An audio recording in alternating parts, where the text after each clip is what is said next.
What's up? Welcome. What's up? Let me see here. What's up? We have 0 people. It says 0 people. Are we on the wrong link? Nah, we're fine. I see there's some people in the chat, so it probably just takes a second. Okay. There it goes. 5 people. They'll trickle in. Oh my gosh. What's up, everyone? What's up? What's up, the 5 folks? Do you want to go live on like Gecko Pod IG for a second or something?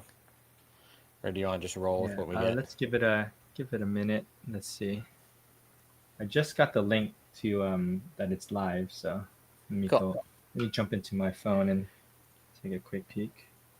I see 7 people on. They're trickling. They're here. What's up? What's up? Shaggy's here. Eduardo. Shaggy, Great White Morphs. Oh, that's a big. I swear, like StreamYard must have changed something, right? This doesn't look huge. We haven't done pod in long enough time that they've changed StreamYard completely. StreamYard is like, what is going on? This is like huge. We're going back to Riverside, Harry. We're going to the free plan. Riverside costs money, though. We're going to the free one with the watermark. Oh my gosh, what's up? See, now it's like super highlighting each user. So, what's up, Eduardo? At Robles. We got Tim's on. Tim, what's up? We got Hectic Hector. What's up, Hector? Raphael's on. Oh, Nate's on. YouTube user. Nate, Nice. change it to Nate. Richard's on. Oh, Richard was with us Big earlier. Nate. Big Nate. Nice. Yeah. My sound's still crazy. AJ, it's okay. Nah, don't worry about it right now. Okay. It's a little buzzy. Nate asked, do I sell boxes for live animal shipping? It's in the works. I can sell it to you at the moment, but it's just not loaded onto the shipping website at the moment. We're building out e-commerce. So. What's up, Flippy? Nate in the house. AJ and Harry. Hi, Richard. Hello. What's up? What's up? Tim Martin, Gecko Fam. Oh, Raphael. Hope everyone's having a good night. Yeah. We're having a hectic day, but you know. Harry and I have been going hard. Tosh told me tonight, Harry. She goes, "Hey, I have bad news for you." I go, "What?" She goes, "Your second Gecko helper is not coming tomorrow." I go, No, tomorrow? Yeah. So you have nobody tomorrow? Nope. Oh. Womp, womp, womp. What's up, Jarrell? With that, AJ, get to work, bro. Prayers up for me tomorrow, guys. I'm Prayers up. I'm pulling 3 people's worth of work tomorrow solo. Oh, jeez. Oh, what's up, Nick? Nick's on. 17 people. Did we not load it? Let me see. I feel like normally it takes a minute to load into. Yeah. Or like people that join. Maybe a bunch of people are on Palm too. So Palm seems Thursday seems to be a busy Palm. You gotta just hop on Palm, Harry, and then pull everybody in. Just schedule a live for right when we go into everybody's live and say, hey, everyone go to Gecko Pod. Yeah, I love when people have done that to me in the past. They go in my live and then go, hey, come over to our live. What's up, Kathy? Road trip to AJ's to help out. Nick, head over there, man. Head over there. Yeah. Make your way. Drive on down, yeah. The good thing about these lives, though, is that they're recorded and people will watch them later, too. So usually all our lives, they do, people watch them. We still get a good amount of viewers. So that is the pro. Yeah, we're good. Yeah, man. Let me see. My life Harry's loading up some of our questions. It's roading. It's roading right now. It's roading. It's all the Thursday gibbies. Oh, gibbies. Gibby. Man, everybody's just off of geckos. They're all buying Labubus now. It's the Labubu Street. We're changing our name of our podcast to Labubu Pod. Jay knows up. Y'all got any turtles? Yes, all the turtles. Turtles. Richard, yep, feeling better. I think it was just allergies got me. We had like some weird allergy spike for a couple days. Hmm. My wife was like, every day we were waking up like sore throat. We're like, oh, what's going on here? Hmm. And just kind of like headache, and then it cleared. But then I went back and looked at like the pollen map for North Carolina, and it was really high. It was like 9 out of 10. So I Oh, okay. was like, oh, it was probably that. Yeah, that's crazy, man. Crazy. Okay, let me see. Let me just. Yeah, they StreamYard definitely updated their interface because it looks kind of different right now. Interesting. Yeah, so I gotta work with that. But how's the water park? The water park I went to last week was fun. It was good. Hanging with the kids, doing our thing, going down the lazy river, going down the slides. It was Lazy good. River and the slides. Where is it like a Great Wolf Lodge or? Yeah, we went to like a wilderness resorts, which is Mm-hmm. like Great Wolf. Yeah, Okay, it was fun. nice. I went down one of those like big toilet bowl slides. Yeah, man, I love those. Those are so fun. I've never been on one.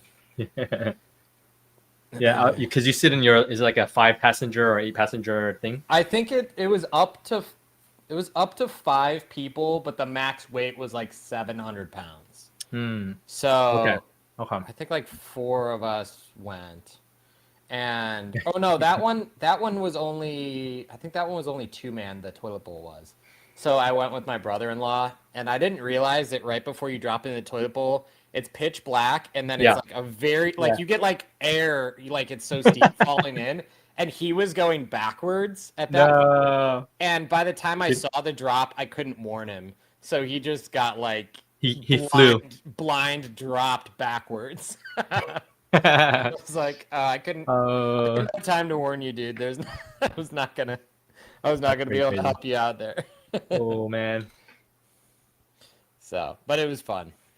It was just fun to hang with the kids and Yeah. and experience that with them. So Nice. fun. Tim got some awesome babies from the one he bought from you this year. Oh, nice. Nice, nice. Very good. Your room's looking nice, Harry. You got a lot of the lights back there. Oh. It's so illuminating. I'm remember I used to be like right up there. Yeah. I Did got you rid switch of your desk.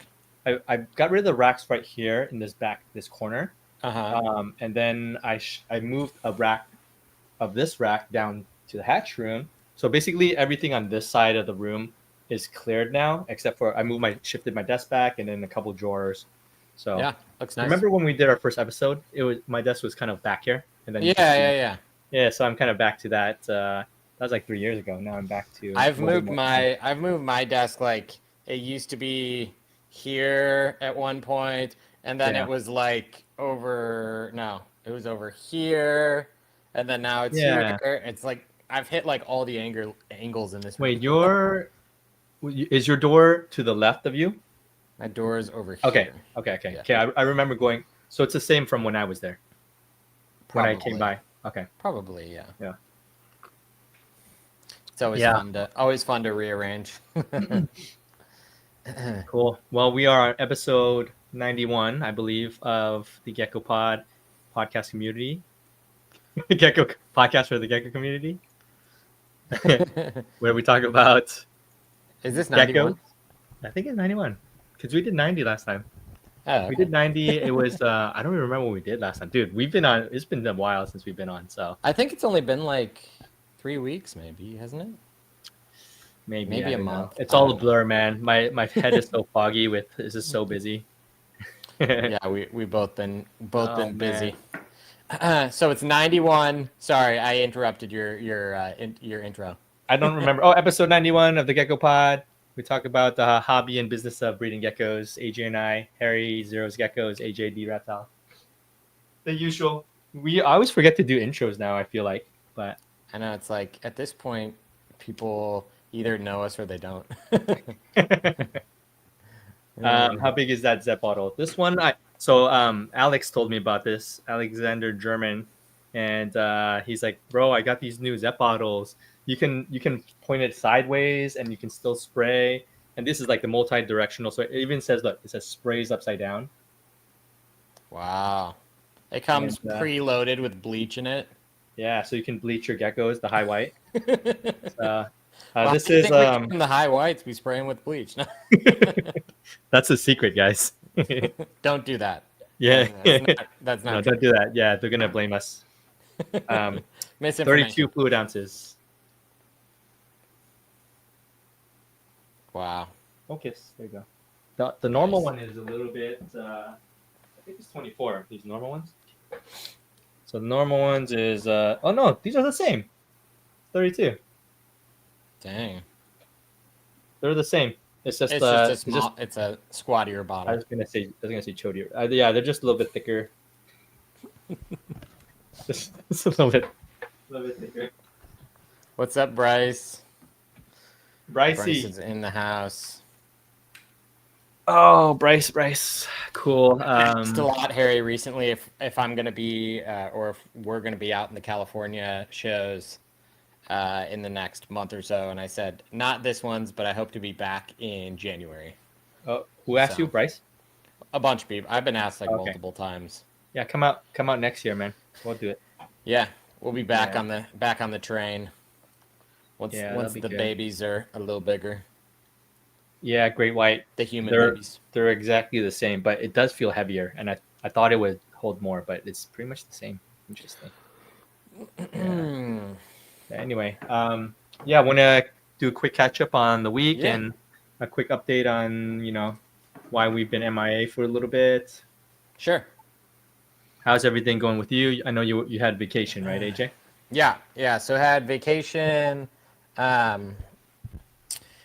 last week, and then back into geckos. Always coming back from vacation with my collection is just kind of hectic because you don't realize how much work you put in until you don't do it, and then you have to do twice as much work to catch up. So this last week has just been playing catch up from being gone. So lots of cleaning, egg collecting, just feeding, organizing, taking photos, getting ready for my live next week. I'm going to try to have a bunch of photos preloaded of some new animals next week. Live on your Palm Street. Yeah, so just working on a bunch of stuff like that. And then even just now starting to think about Tinley and everything kind of going on with the food and the events and just everything going on. So lots of stuff going on all the time that just takes attention and time. So yeah, you know how it goes. There's just a lot going on. There's a lot going on, but it's good stuff, Yeah, good stuff. Yeah, you have like a zillion eggs and hatchlings, and not just 20, but you have like a million every day. You have like 200, right? You legit. You're like, sometimes we're talking and you're like, bro, like I just pulled 80 eggs today. Yeah, that was today. That was today. And then yesterday's like, bro, I pulled 100 eggs. No, I didn't tell you today, but that's been kind of it's not daily. It's like once a week, but I've been pulling like 80 a week for months. Yeah. So it's been that makes sense. Been kind of, and that's not meant to be like a flex. It's like oh my gosh, this is a lot. It's too much. That's meant to tell you guys don't breed. Don't be like AJ. Don't be like AJ. Oh my gosh. But yeah, that's a little bit too much. But it's fun. I mean, it's fun when every day pretty much there's things hatching and it's cool stuff. So yeah, where before it was like, I'm waiting a month for this cool thing to hatch that I'm waiting on. Where now it's like there's something cool every day, which is fun. So it's like Christmas every day. Yeah, you get like a bunch of morph combos and some cool high white stuff, some secret project stuff, some DAOs. Yeah. Do you still do a good amount of empty backs? Yeah, I do. Okay. Do you feel like they're improving? Yeah, for sure. Okay. Now I'm getting to the point where I'm kind of starting to work out stuff that I don't like, traits I don't like, and working traits I do want.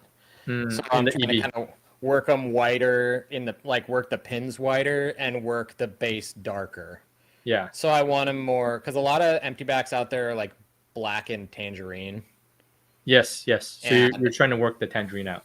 yeah, Got it. Yeah. I Yeah, I like the think tangerine ones too, but I just feel like that's the predominant thing you see out there. So I like the white pinned ones. yeah, I think White Tank Pino does. He's been trying to pull the tangy stuff out of the pins as well. So it's Yeah, cool to see it being worked out for sure. yeah. Yeah. I But yeah, have working on that. What about you? busy stuff. Busy with the geckos. I've been going hard on Palm, just like you. And so, I mean, the more you sell, the more you have to ship, the more you have to deal with, customer inquiries, and which is not a bad thing at all. It means super Time. busy Yeah. time. So Monday, I still been going on Palm Street every Monday, minus like some vacation weeks here and there, Mm-hmm. and then moving a good amount of animals and just the shipping. So Monday, Tuesday, Wednesday, just like slammed with shipping. I feel like I've been slipping a little bit. The last 2 weeks I missed. I shipped a gecko on the wrong day. It's hard, man. It's really hard. It's one of those Oh things where you can't. I mean, it happens to me too. Like I had a couple little minor hiccups this yeah, week too, and it's just like, man, as sales increase, as shipping increases, so it's not like you're making more mistakes, yeah, yeah, but it's just, if you ship 10 packages a year and you have no mistakes, but then you ship 100 packages a year and you have 5 mistakes, it's yeah. like, it feels like a lot of mistakes, but in reality, it just kind of scales with how many animals you're moving. And, Right. when things, whatever, you get somebody's emailed wrong on the label or this or that or whatever. Yeah. Like little stuff Sent to the wrong. happens. Sent to the Yeah. wrong. Sent the wrong address. Yeah, send to wrong addresses or old addresses or different things like that. So stuff just Yeah. happens, and Yeah. I need to tell myself all the time, like I can't, you can't beat yourself up about little stuff that happens. All you can do is like own if something goes wrong and fix it and move on. That's all you can do. Yeah. I. I mean, I don't.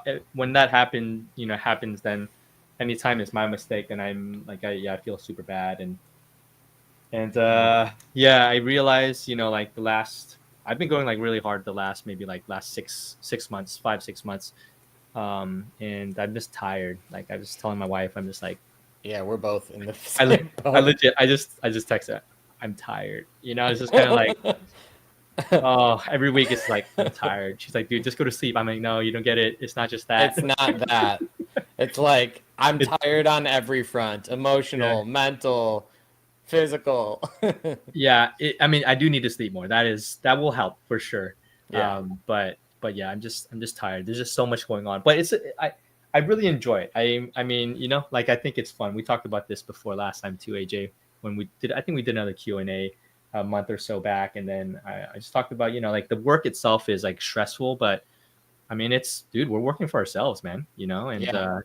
there's And nobody micromanaging us. We have the ability and the creativity to just do what we want to do to kind of create a good experience for customers and have yeah. fun with the community. And so I think nothing can beat that. I think No, it's, for sure. I yeah, think that it's just you and I are in a season of not just doing what we normally do. We're trying to do that plus other things that is taking our bandwidth that we would have had before yeah, away, yeah, yeah, So I think if we were just breeding geckos and selling geckos, that's all we were doing. yeah, then it'll be Right.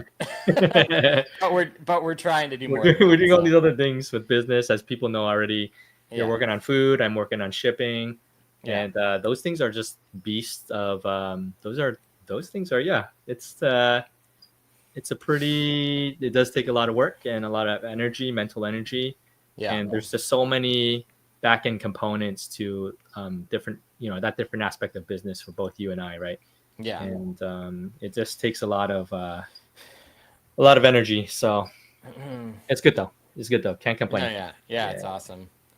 but for sure it's it's just a different season of career and life and whatever. So Yeah, you and I are in grind mode and tired mode.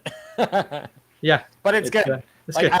I was saying to you, I still just love I just love working with the animals still. Yep. That's just my that's the part I love the most. Even today I was just like grinding, cleaning shoe boxes for hours.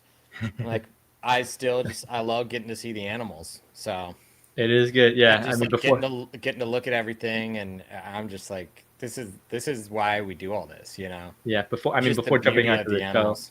Before jumping on the show, I was like somewhat unprepared too, because like even now I'm loading up some questions as we talk, and I was feeding crickets. Like I was like, oh shoot, it's freaking like 4:50, and then AJ's texting me like, where's the link at?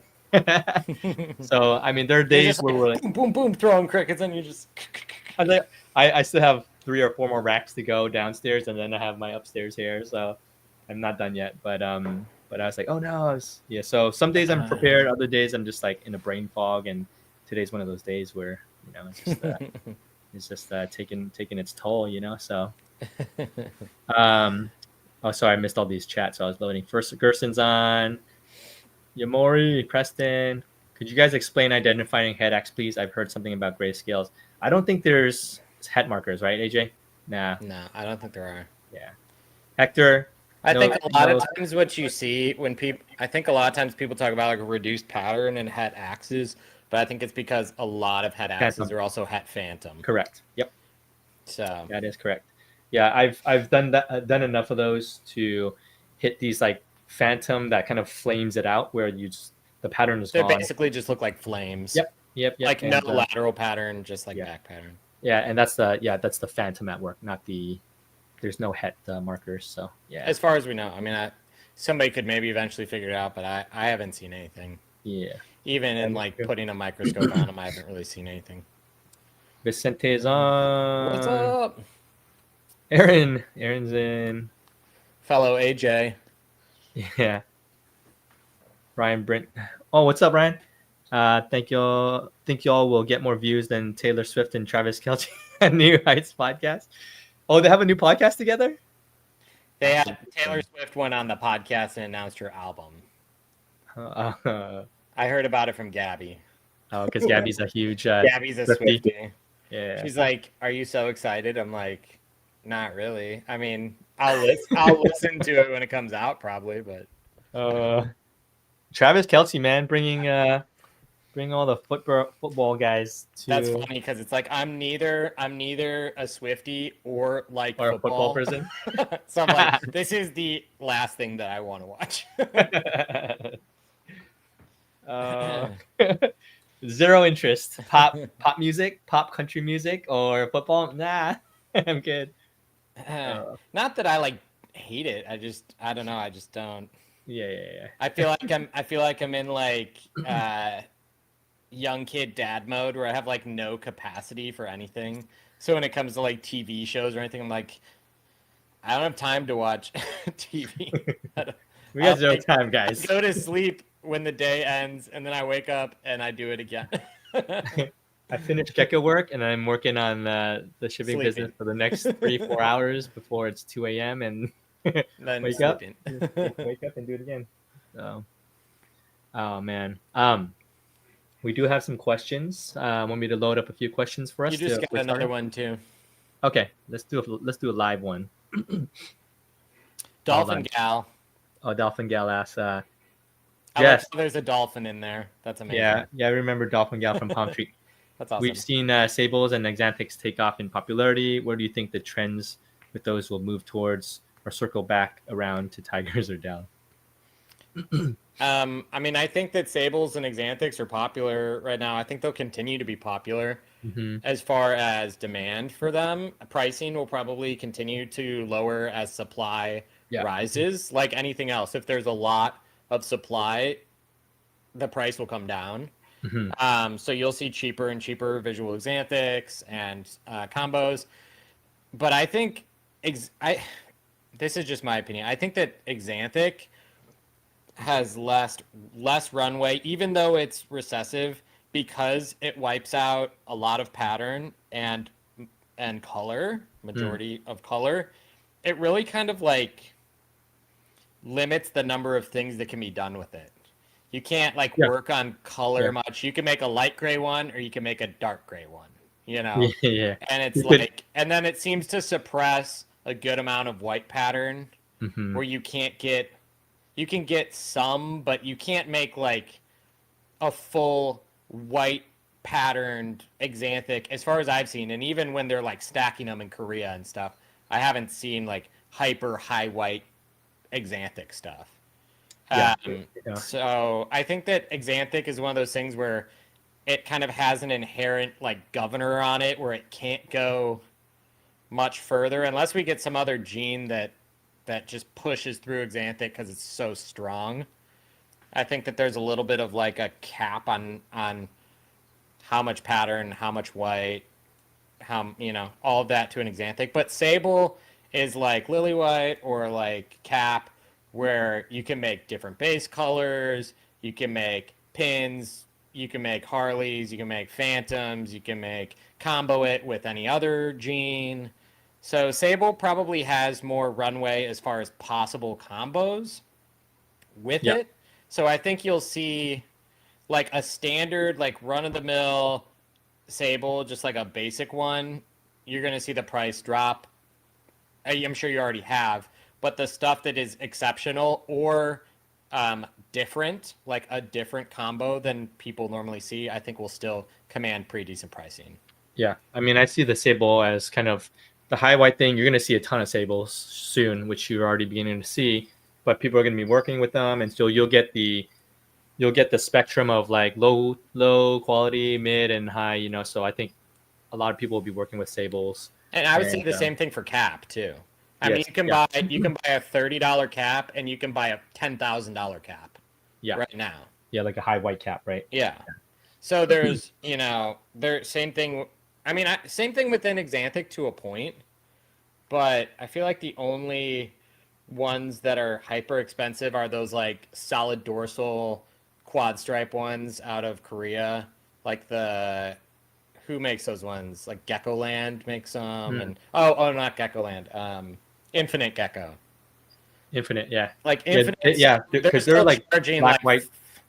they're still charging like 5K plus for like hatchlings on Yeah, those. their examples are pretty nice. I mean, from what we see in Yeah. from their But then socials. there's Xanthic lilies that you can buy for probably $1,000 or $800 that are not that nice. But then there's those in Korea that are $5,000 plus and they Right, sell. So right. it just shows that it's not just the morph is the morph. I know some people will say that like, oh well, why would I buy a or a $2,000 sable? I can buy a $200 sable.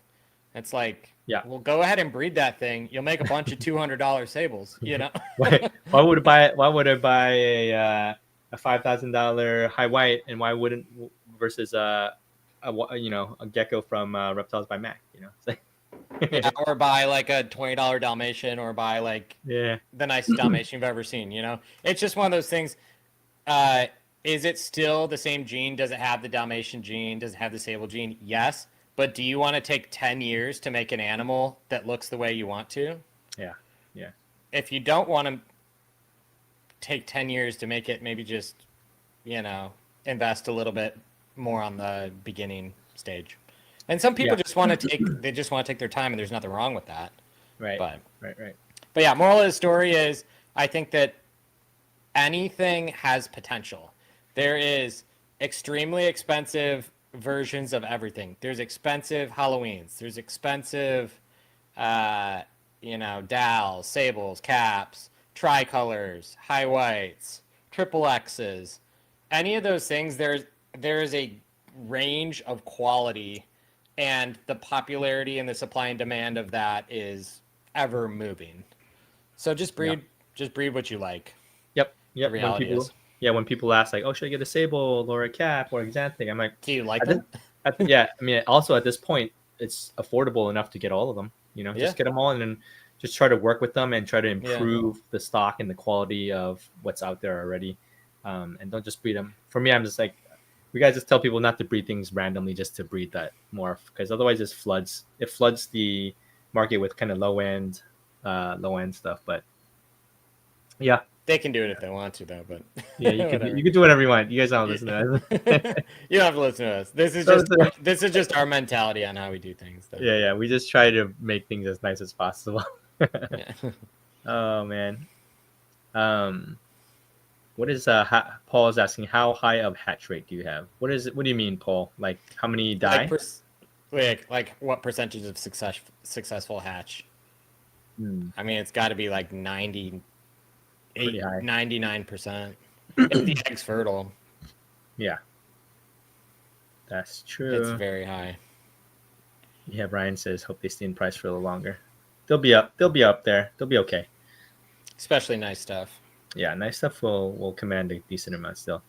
Hi guys, it's probably been covered before, but what is your feeding schedule? How many days do you do between feeds, specifically for breeding size animals? We were kind of talking a little bit about that today again, AJ.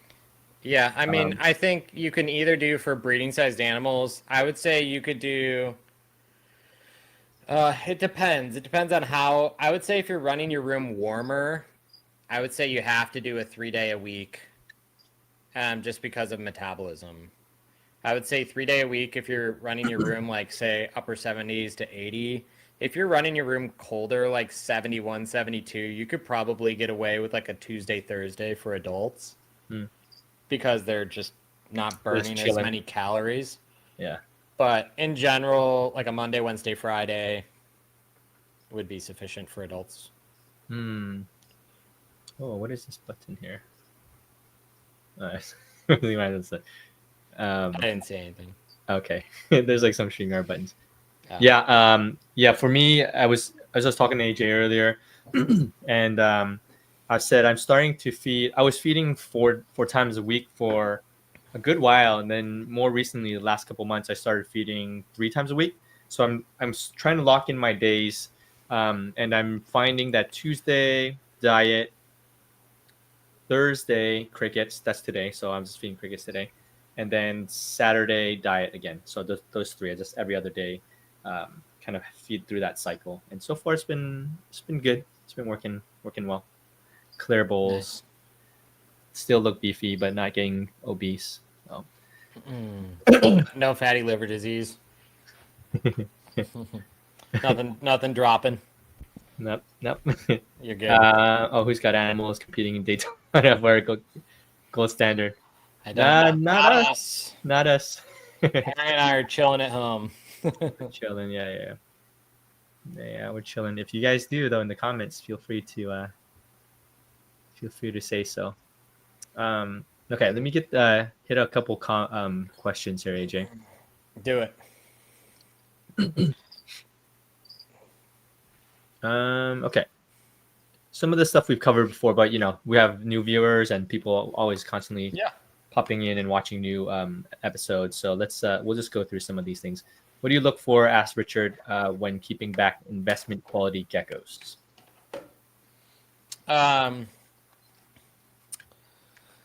I think it's kind of the whole package. Like I'm looking at structure, obviously looking at structure, just like body composition. If the animal looks like beefy, strong, not like a pencil.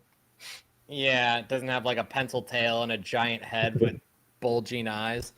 So like all those things, like the whole package of the animal. So like body composition, head structure, just general kind of like, I like geckos that I describe as like kind of an athletic build. And then they also, I don't hold back anything that is, this might sound weird, but once you've raised enough geckos, I don't raise anything that like seems weak. Yeah. I don't want to breed anything that seems like, oh, this one took twice as long to reach adulthood. Or this one doesn't eat super well. I'm always having to kind of like change which food I'm feeding it. If there's something like that, to me, that's just a red flag that I don't want to encourage in genetics. So that kind of stuff, and then pattern and color. Yeah. For me, it's all of those things, but also taking into account what I've produced, and then after a while, you'll begin to, especially if you work on like a specific project, then you'll begin to see things that are much better than other ones. And that's how you begin to identify holdbacks, is like This this is one looks better. different. Yeah. Yeah.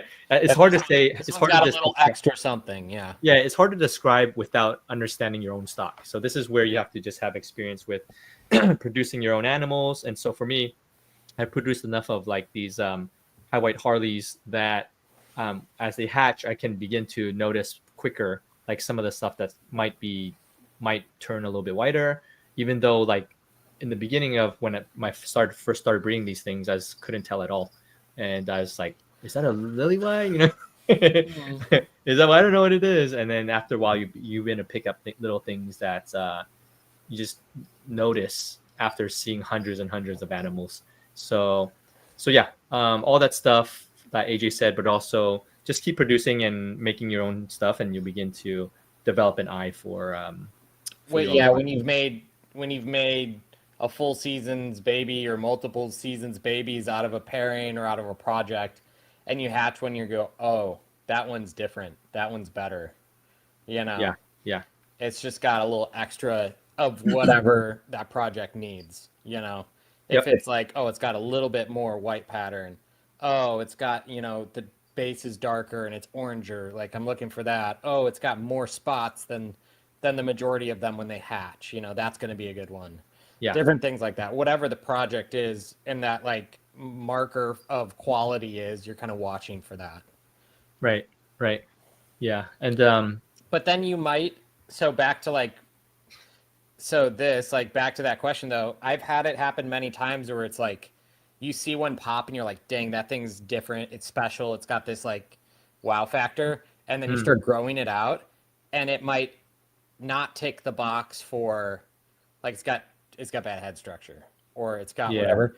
And sometimes that like special animal for me that I see and it's like missing two of those five boxes, I'm just like I'm gonna sell it. Like yeah.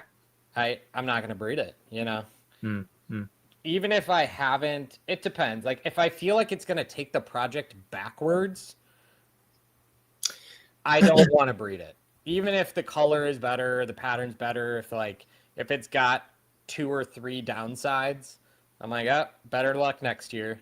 And I Yeah. sell it and I just hope to hit one of those that doesn't have the downside the next year. Right, right.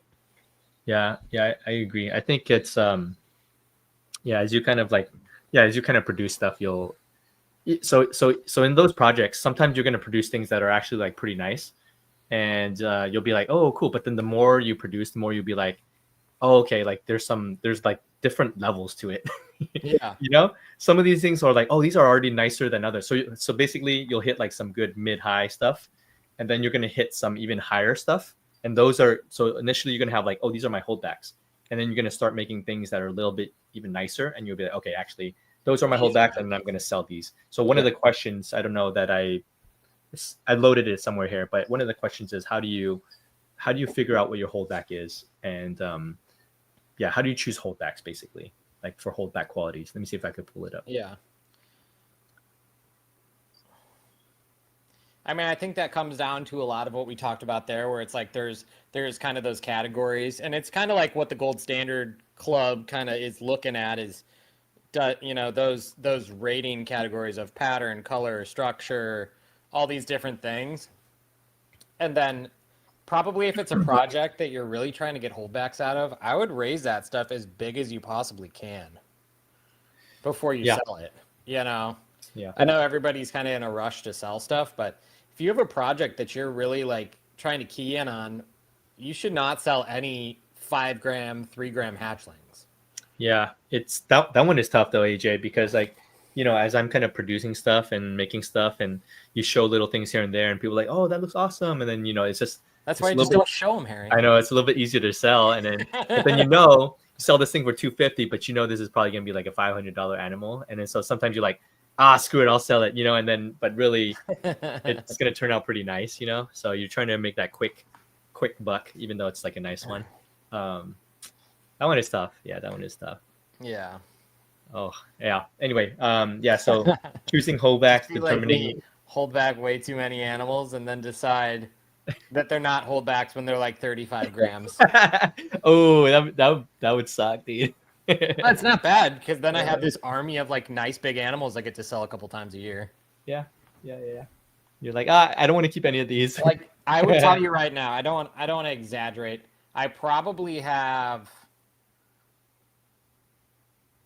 150 animals that are between 20 and 45 grams that are holdbacks. 100, I probably 150 to 200 animals like that.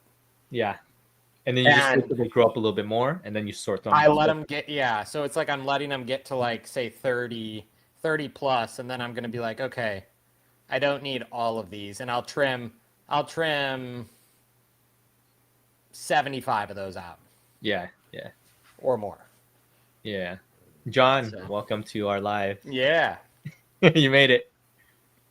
Well, John's always in our Palm Street, so He made it to the live pod.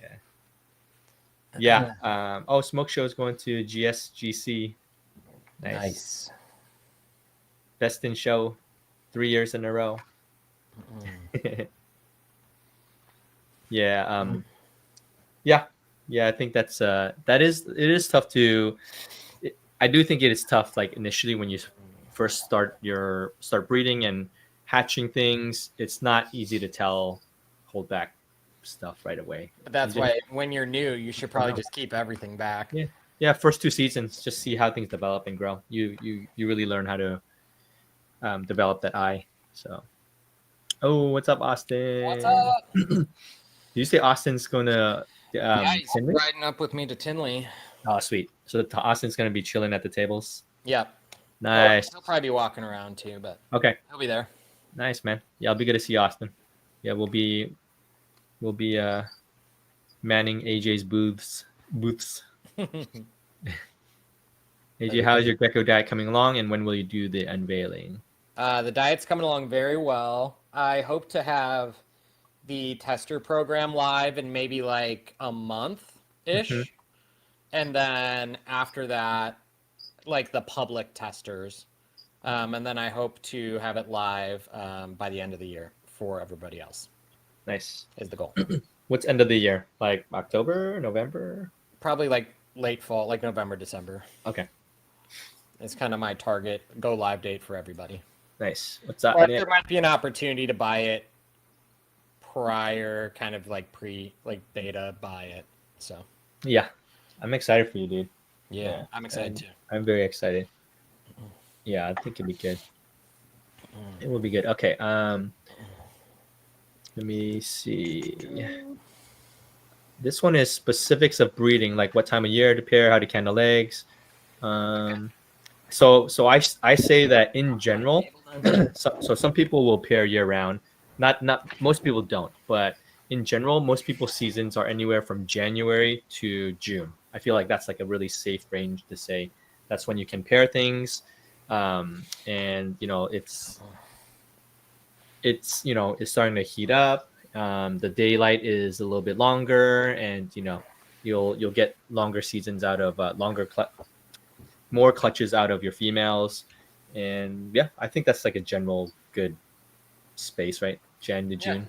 Yeah. I mean, I pair my stuff in January, and I feel like none of it ever lays until like May, March or April. Yeah. So when I lived in Illinois, it was actually really, really interesting. I would pair in December and actually start getting eggs in like January, February. But then I moved south where it's warmer, and I pair in January, and they don't start laying eggs until like April.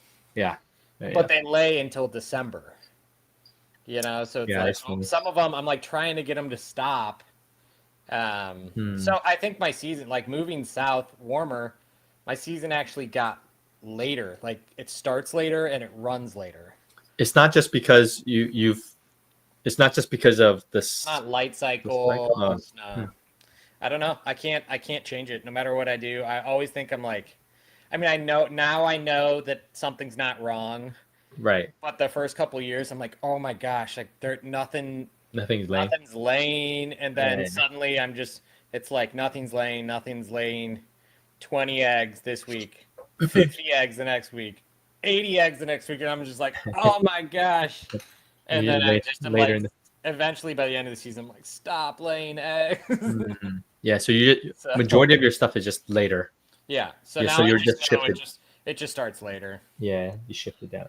Yeah, I had some of both. Like I paired some stuff last year in November, and I started getting stuff in January, February, but not everything. Maybe just like a handful of new things that I was pairing, and then but the majority of stuff was cycled from last year, and I didn't start. Some of those things didn't start pairing laying until like March, just like you.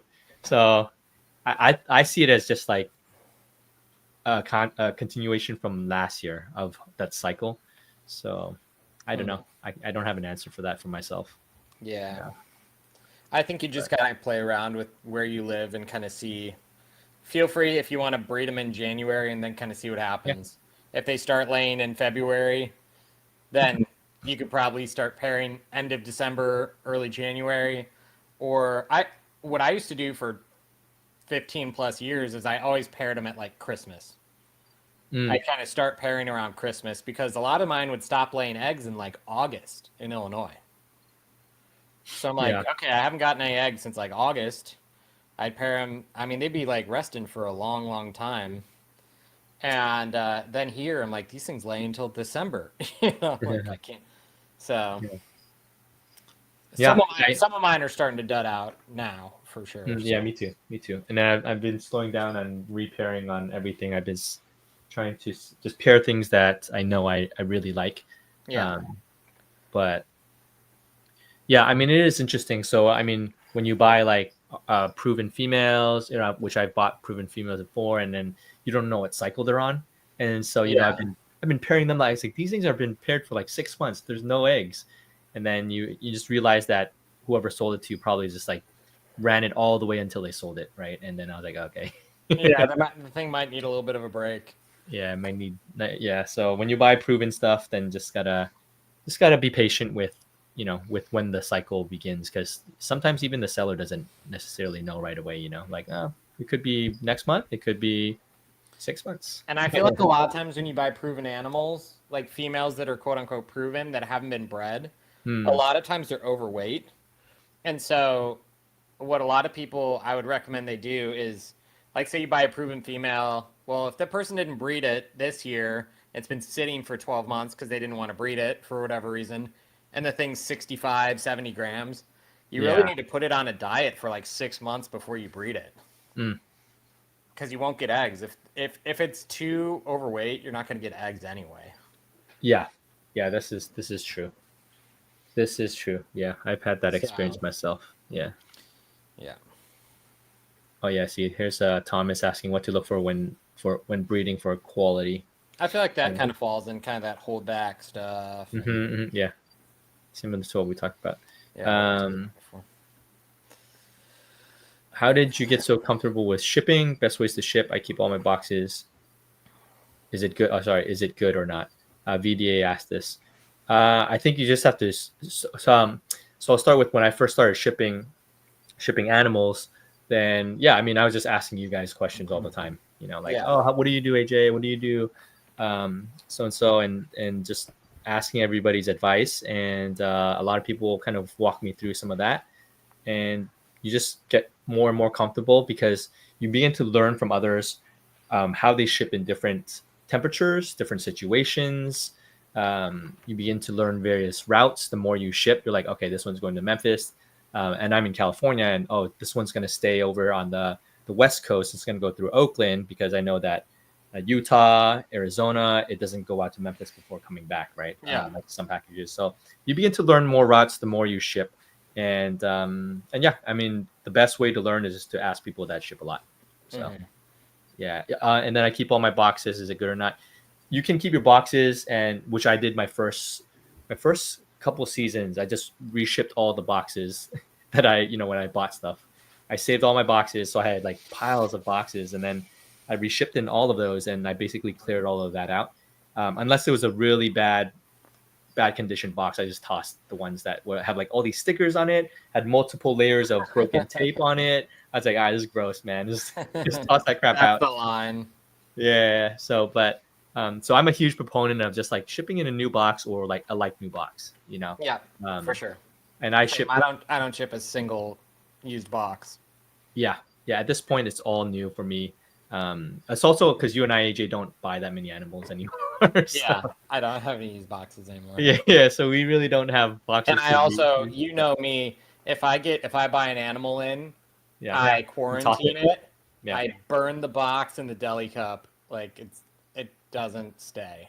I yep, open the animal in my house that doesn't have any animals in it, and then I set it yeah, up in quarantine, and then I burn everything that yeah. comes Just in. on a biosecurity level, Yeah. it's just I mean, safer. when it comes down to when you have that much invested in your animals, time and finances, Mm, from a biosecurity standpoint. Like I remember I was talking to Steve Sykes, yeah. and he was saying that he has like a separate facility that anything that comes in goes into that building for a year, Wow. and then he breeds it, and then the offspring from it is what goes into his breeding facility. Like Wow. nothing he buys Yeah.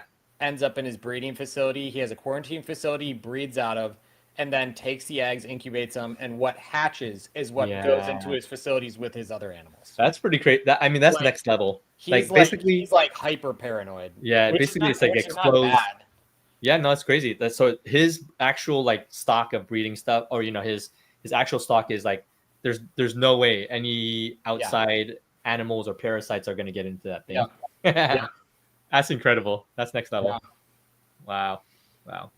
But yeah, no, that's So crazy. I'm not that intense, um, But you do burn the but boxes in the yeah, deli. I don't, yeah, I'm not gonna put my geckos in a used box and ship it. Yeah.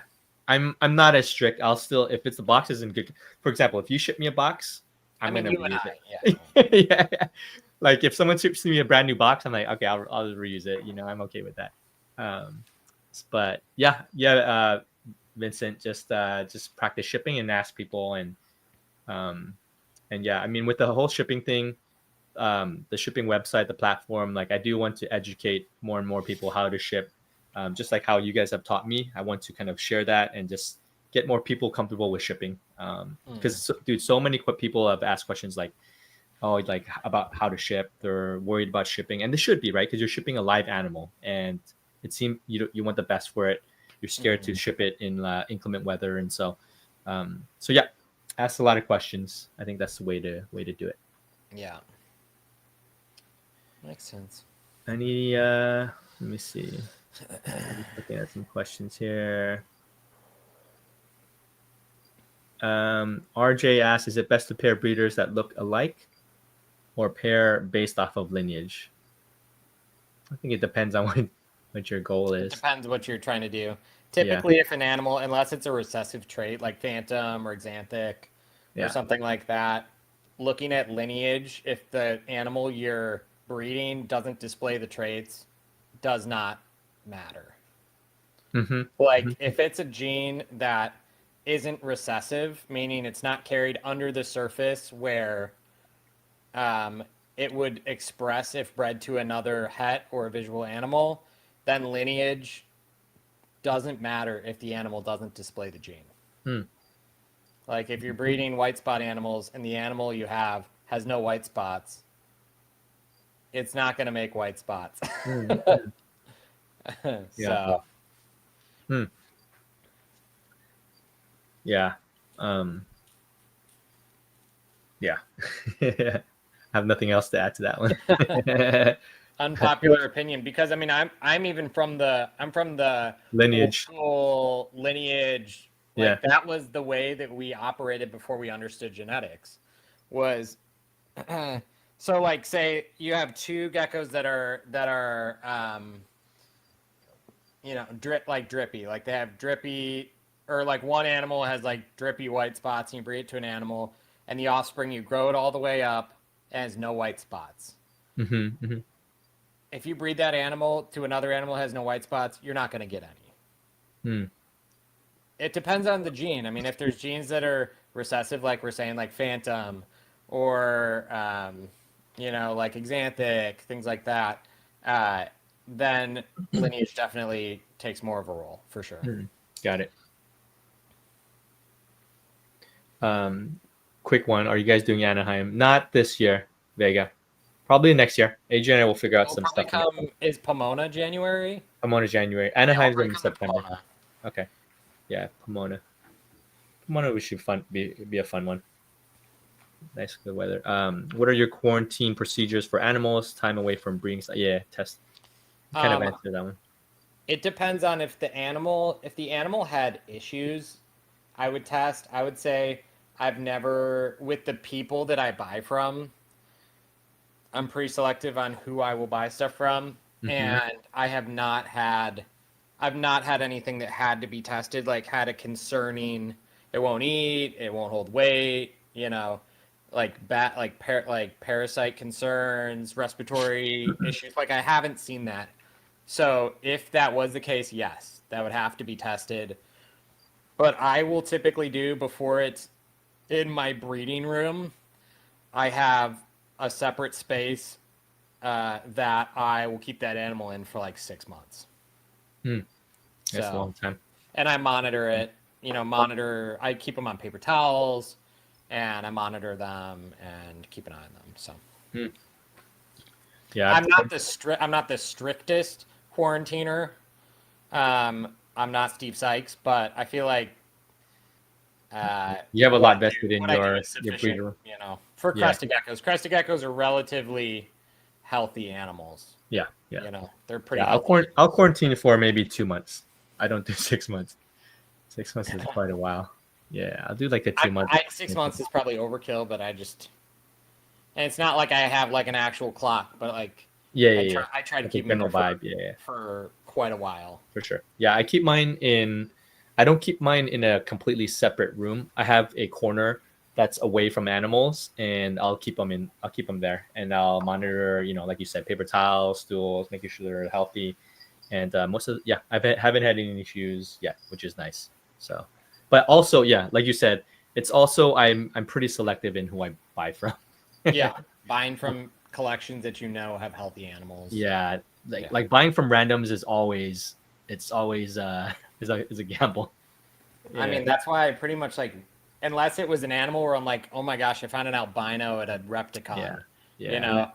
I try to not buy stuff at random spots. Yeah, this is true. What's up, AJ? AJ. We got triple AJs in the chat now. Triple AJs. If you could create your dream morph that doesn't exist yet, what would it look like? I don't even know. I mean, I think Harry and I like black and white stuff. Yeah. So probably like, for me, it would probably be like like the equivalent of like the Frost line, but in like axanthic lily. But if you could have like the pattern of Frost. Oh man, would be so sick. Yeah. Like a super high white, black and white animal. That is. I think it's actually black, actually white. I think it's doable. Like we saw one recently. I think we saw one recently from Korea, of course, Korea. That it's like this crazy black white animal with a really high pattern Harley high white. I think it was an axanthic. I'm not sure. I gotta pull it up. Did you send it to me? Oh yeah, let me see if I could find it. It was recent. It was this week. I don't know if it was axanthic. I just know it was like a really nice black and white.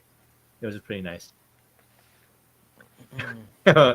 What's up? Albino. Albino would be cool.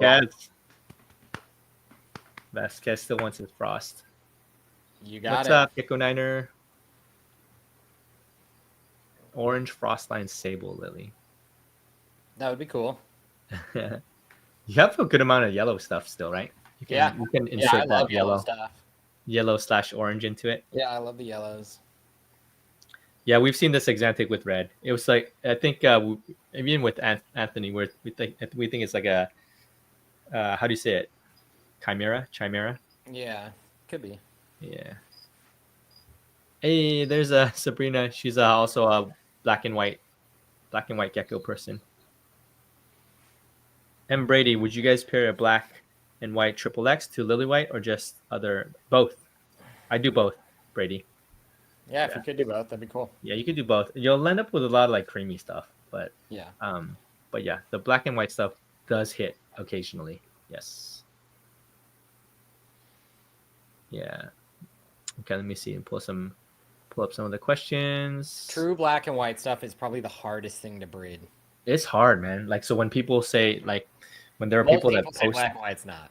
post up animals that are black and white, 99% of the time they're yellow. There are some breeders within the community that claim black and white, and like, nah. Yeah, put the black and white photo filter on them. Yeah, it's like, nah. She's like, no, it's black and white. I'm like, nah.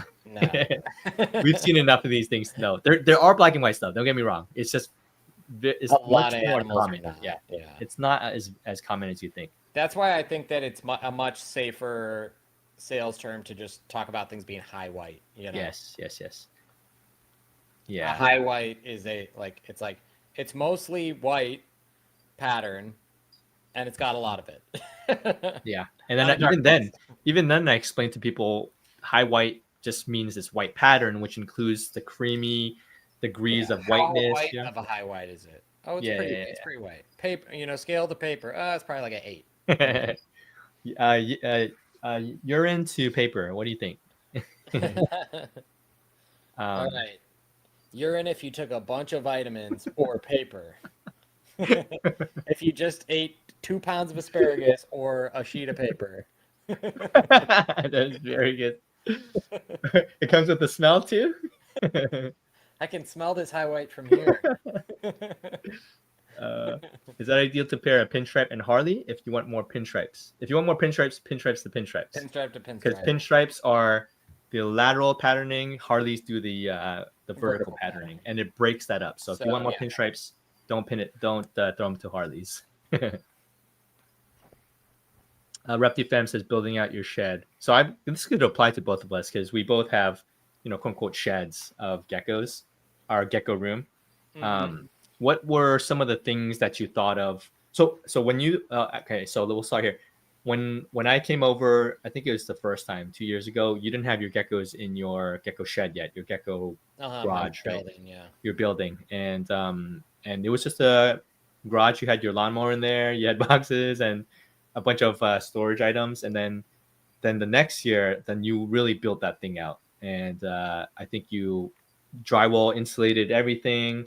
You had fans, and so walk us through some of that process, AJ, when you were thinking through what you need in here to make it a room that's going to have all your animals or majority of your animals. Did you have multiple rooms? Obviously, it needed to be insulated well. Mm-hmm. It needed to be like drywalled well.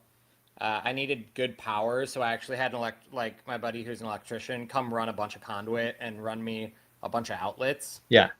In places that I need, and then also all my fans and my lights and everything are all on automated smart switches, so I can program everything, which is great. And then paint. This is all little stuff that you don't think about, but painting your room with both a primer and a paint that is mold resistant. So a high gloss with an antimicrobial in the paint is super important because we are running pretty high humidity, average 55-60% in the rooms. And there is big humidity blooms. You'll get an 80% humidity bloom when you spray that comes back down. And that's not what traditional, flat paint or satin paint in your house. You have to basically treat the gecko room like it's a bathroom. Yes. That's what I was going to say. It has a high humidity environment from a painting standpoint. Also, in my room, I had to do a lot of because it was a garage and it's gappy and everything. Yeah. Everywhere in the room, I had to fill gaps. So it was along the You had to seal it. It was a freestanding structure. So even the floor, I stuffed. So my garage is built on a slab, and there was some places where there was slight gaps between the slab and the wall, and so I had to stuff tons of foam in it. And then self-leveling concrete filler and stuff. And just I wanted basically a room where if something got out of its cage, it cannot get out of the room. There's no way for it to get out of the room if it gets out of a cage. So everything had to be, every hole had to be spray foamed. Everything had to be tight. The whole time, everything we were doing, it was any gap had to be closed was Yeah. important to me. Yes. So Yeah. Yeah. I agree. Like when I built my little mini gecko hatch room, then also similar. It's similar to a bathroom, right? You have the gloss paint, super insulated because it does get hot, and then I had the bathroom vent. So on my ceiling in the room, you'll see on palm trees you have an exhaust vent. yeah, I have an exhaust vent that is timered. Everything is auto timered. My timer, the switch, the lights, the vents, everything is timered. I have my AC window unit is timered. My two fans in there are timered. You just have to like get that cycle down really well so that one there's enough ventilation so there's it removes as much mold as possible or Moisture as minimizes any possible, mold. so you don't have like long humidity blooms. Yes, but you also need it humid enough where it's not uh, dried out all the way. You do You want. need the ability to manipulate your environment the way you want to. Yes. So you need to Yeah. be able to get it humid, but you also need to remove that humidity if you want to. Right. Yeah. So And the so that beautiful part. includes dehumidifiers too. Yeah, for me, I don't need a dehumidifier because then my room is Live in a small enough where dry I just climate. open my door and everything dries out, which is pretty nice. So like this morning or this afternoon while we were chatting, AJ, then I was working in the gecko room. I just kept the door open and it just kind of like gets everything out and dried out, and then afterwards I'll just remist everything so that there's a good cycle of dry out periods and enough moisture for just to keep things humid. So yeah, you want cycles of humidity, also some dry out periods. So you got to dial in your shed or whatever room you build in to be as tight as possible if you want to have like a full breeding season. I So like how my dad goes, so much painting. That is true. Drew, I swear I worked on that gecko room so much, man. was your dad there painting too? Yeah, my dad helped me with a little bit of painting too. Oh, jeez. Oh my gosh. I just feel it was funny, my employee and I, obviously work a lot together. He's a teenage kid that helps me and he's awesome. Yeah. But for probably 6 months, I went to Lowe's like 3 times a day. I do remember when we It were was on like the phone. 2 to 3 times a day, every day, just going to Lowe's, and it was always something. And yeah, so another thing is good heat and air is. Mhm. I mean, air circulation. Like my room has Circulation is key. my room has 6 oscillating fans, like high air movement oscillating fans. Yeah. And then I also have like a 74-inch ceiling fan if I ever wanted to run that. But I Oh, the ones with the huge helicopter blades. yeah, I have like a 74-inch fan in the center of the room. Ah, But you needed I that. don't really run it. You needed that for this past week. I know. I should have ran that. That's smart. Yeah, I didn't. Yeah. And then another thing my dad brought up, which is smart. I mean, this is just me being paranoid, but I have redundant HVAC. What do you mean by that? I have 2 complete HVAC systems for my Okay. building.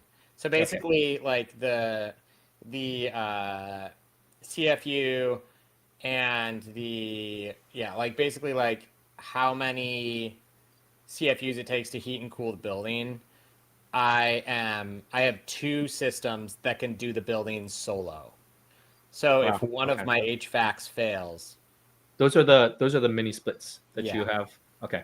so I have like very, very like not too overbuilt because you can't go too big because then they can't it's not good to run a mini split technically at like say you get a mini split that's like 4x over what your building should be and you're always running at 25% draw, you'll actually like hurt the mini split and it'll not last. So there's like a sweet spot. Like you want to run them at like roughly like at least 40 to 50% like their capacity.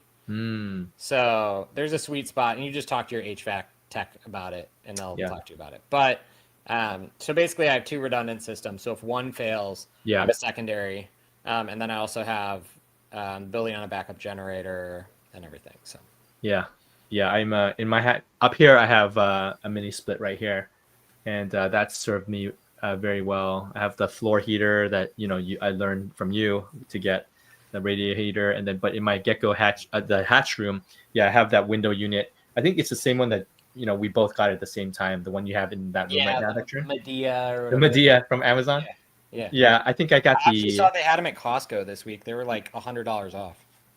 Oh yeah, I got the. I think I got the one that was maybe the 8,000 BTU one. You got like the 12,000 BTU Yeah, one I or think I something. got the 12 or the 16.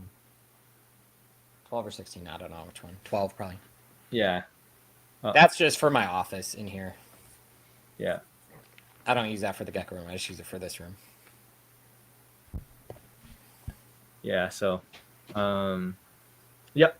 So yeah, I mean, it does take a little bit of trial and error to kind of dial things in. So if you're building out a room, don't feel like you have to have it in immediately. Like little pieces here and there, you'll begin to pick up on like, okay, I need this instantly. I need this to really dial in the temps, and you'll get there. Everyone has a different room and different space, and so, but it's really about the air circulation is very important. Air circulation, and also very cheap. So if yeah, you're gonna do something in the early stages, just buy fans. You could Yeah, literally that's right. probably air circulate your entire room for $100. Yes, So yes. just do Just that. get some good fans. Yeah, even I never skimp on fans. Like I have one right here, a Gobi one. This one was $100, and I don't think it's worth $100, but it's automated. It circulates. I mean, it oscillates, and I can see everything on my phone, and so I can timer it. So yeah, don't skimp on your fans. Okay, let's see. What else do we have? Does cricket powder? Sorry, power. I misspelled that one. Any insect protein powder? What is going on with my spelling? Powder have the same growth rate as live insects. So in theory, it should. Yeah. But the problem is, for the most part, when you push insect powder to a high enough inclusion rate in a diet, it turns off feeding response. Because it's not as palatable because of taste? I think it's one of those things where geckos, when they're eating crickets in the wild, they're eating cricket, they're biting, they're chewing, they're eating them, versus when they're eating fruit, they're licking it up. So I think something breaks in their brain when you push fat and protein too high in a liquid form. Where it just turns them off to eating it. So in theory, if you could push insect high enough in the diet, I think the growth rates in theory should match. But the reality is that if you push fat and protein that high, they don't eat the food. So you can't. It's like in theory yes, but in practice no. So okay. That's why the majority of us still feed live insects. Yeah. Yeah, I have the hurricane fans, like Austin said. Hurricane. Yeah, I got the hurricane one too from AJ. Yeah, it's nice. Yeah, John's the first thing I did was buy a fan. Yeah. Nothing worse Elijah than asked running into a stale-smelling gecko room. I'm looking for a 6-quart tub rack, 20 to 30 plus tubs for juvie growouts. Recommendations. You either have to build your own, Elijah, or you have to go to like Reptile Basics and like have it shipped to you, which is really. It just depends where you live. I mean, Elijah, I would say my advice to everybody when they ask about who they should buy racks from, I always just go find whoever's closest to you, and you don't have to get them shipped. Yeah, the shipping kills it. It's like so bad. Yeah, so shipping is just crazy expensive because PVC is big and heavy and Yeah. awkward. So whoever, like, if you live within 2-3 hours drive of any PVC place, I would just buy them and get them from whoever's local. Yep. Like if you live in California and you try to buy racks from Reptile Basics on the East Coast, it's like you're going to get killed on shipping. Yeah, we looked that up. I mean, when I was trying to buy my first set of racks, and or even for this gecko room, I was looking to where you got them, AJ, and then the shipping was just insane. I'm like, I can't do it, man. No, I mean, I would agree. Yeah. So you have to find somewhere local. So what I did was like, I just called up. I tell people this all the time. I called up like within a 50-mile radius, and even beyond a 50-mile radius, I called like a dozen or so plastic manufacturers, all local ones. I asked them the specifics of what I wanted, the sheets, and then eventually I pit the prices against each other, and I found one that was local Did to they me cut them within like, for you? huh? Did they cut them for you? They didn't cut them for me. They were gonna charge me quite Oh, expensive. you had a friend help you build them, right? My contractor at that time, he was Yeah. building my hatch room, so Okay. he's building that. He was already there. I'm like, hey, like, if I brought these sheets to you, would you be able to cut them for me? And I gave him the Yeah. dimensions, and he cut them for me, and he charged me really cheap. But the amount of work it took to cut all those racks, I felt so bad. But he he did it. But you didn't give him any more money. You felt bad, but you're No, I like, felt bad. I did it. the He's price like was two the hundred price, bucks, dude. That's two it. hundred bucks to cut you 12 racks. I'm like, okay. Okay. Dude, it took him so long to cut them. It was so funny. I was like, Oh, oh that's man, I bad. feel I bad. remember one time somebody came to my house or my parents' house and was like, "Hey, we'll rake all your leaves for $50." And then I'm like, "This is like 40 hours of leaf work." I'm like, definitely, I'll But take it. yeah, I remember my parents were like, "Go for it," and they were there for like 12 hours, and then they paid them like a lot more because they felt bad for it. It's Just like give him a big tip. they were nice, but I was like, "Oh my Oh, gosh." oof, man, that's rough. Mhm. Yeah.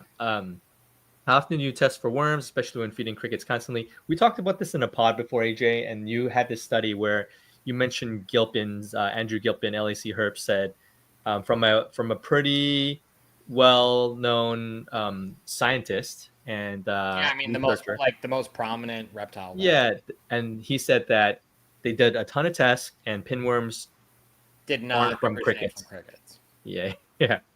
So they don't come from crickets. It came from animals or some animal at some point is passed animal to animal. Hmm. Because they tested, so there's a study, I can dig it back up, but basically this university sourced crickets from like every major cricket farm in the US and tested them, and none of them had pinworms. Hmm. So probably not from crickets. Yeah. Yeah. Um, in your opinion, what breeders who are not here today, basically old school breeders, who impacted the hobby, basically? Like who are the ones that the ones that really founded good collections, brought in really good lineage? And this is a question for you, AJ, because you were back there when everyone else was doing it. Whether it's like I think this person mentioned like um, You got to Christy go old school Cuppals. on that. What's that? I mean, I think if I was going to say number one, I'd say Derek Dunlop. Okay. Yeah. DD Reptiles, Derek Dunlop. I think he's like, I don't know, he's like the freaking Doogie Howser of geckos. Derek was older than me, maybe 2 years older, 2 or 3 years older. I remember I was like 13 and he was like 16, and I mean, he's just incredible with animals. Like Mm, any species, imagine any species that people think is hard or like impossible to breed, he could do it. I that's mean, crazy. he was so good at breeding animals and also so good at breeding beautiful new cow stuff. Hmm. So I remember it was like the first. I don't know if he was like the first person, but he was like one of the first people that I knew that bred like Urodactylodes in the United Wow. States. Like Well, first, Derek like, did. and he was breeding like all the people that struggle with Uroplatus. Yeah. Like he had an extensive Uroplatus collection that he produced a ton of Uroplatus. Wow. And so like Wow. he just had like the golden touch. He was so good at what he did. And I feel like the modern crested gecko movement of like pinstripes and like red stuff and super dalmatians, I feel like he really like pioneered a lot of that early stuff. Hmm. Wow. So I mean there's a lot you could say um like oh gosh, why am I gonna Dragon's Den, they bred like red phantoms that were really cool. Hmm. Like people that are still kind of around but not super around, like Emily Maple was Yeah. awesome. Yeah. I feel like Mina Kim, her business was the Uh, Menagerie. She was More menagerie. awesome. No, the Menagerie. I got it. Yeah. Yeah. I mean, there was a bunch of people. Yeah, and there was tons of people. Like there was a guy that I was one of my favorite gecko breeders, and his name was Kent Householder. And Okay. I think he lived in Ohio, but he had absolutely like his NewCal stuff. You'd only see his geckos like once a year at Tinley. Yeah. He didn't really post them a whole lot. And he would show up and he would just have the most insane table. You'd walk over there, it'd be like the craziest white spot Saracenorum you've ever seen, craziest red striped gargs. Like you'd see like 100-gram crested gecko that was just like gigantic and wasn't Yeah. fat, and you're like, what the heck? Like every time Well, I go to his table, it was just like blew my mind. hmm. And yeah, so he had awesome stuff. I mean, If you- I could go on and on about people. Um, there's a bunch of different people yeah. that I could go on about. Do you feel like I mean, obviously their stuff kind of is in the community, but do people still like say, "Oh, this is from this so and so person"? You know, I don't think so. I mean, I would say majority of people, majority of people in the chat here probably don't know who any of these people are. Just because it's one of those things where it's like once things pass for a certain amount of time, people forget. And I think something that's a trend between all these people that I'm talking about, another guy, Harold Chapman, he was really cool. He bred like the the difference is back in the day. I will say this is a big difference. Back in the day, like when all these people I'm talking about were multi-species breeders. Okay. Like everybody Yeah, was they weren't specialists. multi-species. Yeah. Like you didn't see none of these people only bred crested geckos. Hmm. Like everybody was multi-species. Everybody had 15, 20 species they were breeding. Wow. Because nobody was really, at least at this time, other than maybe a couple leopard gecko breeders, nobody did it as a full-time career. Yeah. So So it was like passion projects. the thought of breeding like 100 crested gecko females just didn't even probably compute for anybody. That sounds like a terrible idea. Yeah, back then. So it was like, oh, this guy breeds, I think about some of these guys, like, oh, these guys breed Gargs, Sarahs, Kahua, Cresteds, 4 species of day geckos, some, knobtail geckos, some leaf-tail geckos, and they also breed like 2 species of skinks. That's like the average guy back in the day. Wow. It And then they wasn't. would they just go to expos and sell like babies, like Yeah, they would sell just on as a like fun King hobby. Snake or Fauna Classifieds or Got things it. like Yeah, yeah, that yeah. too. That's kind of fun. But I just feel like that was kind of more the standard back in the day, was like the guys, and they were really smart. I'm not saying people today aren't smart, but like a lot of these guys I'm mentioning, I feel like were legitimate like Herpetologist. yeah, like herpetologists, like that university or like at least like institutional, like zoo level smart with animals. Wow. Yeah. So it was a little bit more back in the day. I remember there was a certain point, I keep saying back in the day, but there was a certain point where there was kind of this split where there's like the gecko people that are kind of like the nerdy gecko people that like all the different species, and then the people that just breed New Caledonian geckos. There Hmm. was kind of this like split. Yeah. And then now I feel like there's like this many of the people that breed Hmm. multi species, and then there's this many people that only Yeah. breed They crested geckos. specialize. And I used to be more like a multi species guy for a long Yeah. time. Yeah. Um, Do you think but it's? I mean, do you think it's? I don't need to get into the details of why I don't do that anymore. But Do you think it's pure? I as mean, much. this is a question. Purely business aspects of that, or just easier just to keep one species? Both. I think that's both. I mean, especially keeping, like, if you don't have multiple rooms that are different climates, like if you don't have like a hot room that's relatively dry, Hmm. it's hard to breed, say, like knobtails or Strophurus or Odura or something that is like relatively dry, relatively humid, or sorry, relatively dry and relatively warm in the same room you breed crested geckos in. It just Gotcha. often doesn't work. Yeah. Yeah. So I feel like Makes it more unless you have difficult. like dedicated space, like this is my Madagascar room. Like Hmm. I breed Parodura, I Yeah. breed Europlatus, I breed, go down the list. I breed panther chameleons in this room. I feel like it's really hard to just like take one space and try to work with 20 Yeah. different things. Yeah, I think so too. You It just have to have a bigger you're not space. going to do Hmm. half of it is not going to do well. Yeah. So Yeah, that's it's kind interesting. of hard, you know. Yeah, I mean, I'm always like have kind of that like urge to dabble more because I'm like, oh, I've been doing crested geckos and little side species of like new cal stuff um and then I'm always like, oh, this looks so cool though. I really want it, And I was like, I have to resist. You I know can't. what's an interesting thought I though? can't right now. I no space. After talking with Jack, Yeah, like Jack and Trump. seeing his like Europlatist tent and how he's kind of able to dial in his environment in that Yeah, tent. and his I was product. thinking about Yeah. that. I'm like, if you had a space that was like moderate size, you could probably put like 4 grow tents in it, and then like this one put a dehumidifier in it. This one put a humidifier in it, and you could probably breed like totally different climate stuff in the same Yeah. space if you basically made like makeshift rooms in a room. Yeah, I You see. could probably do it, but I think until I saw Jack do that, I was kind of just like, I mean, I'm not going to breed any desert stuff anymore. I just Yeah, his yeah. his stuff is he has some pretty cool animals too. I Yeah. do love that he has so much variety in kind of what he makes.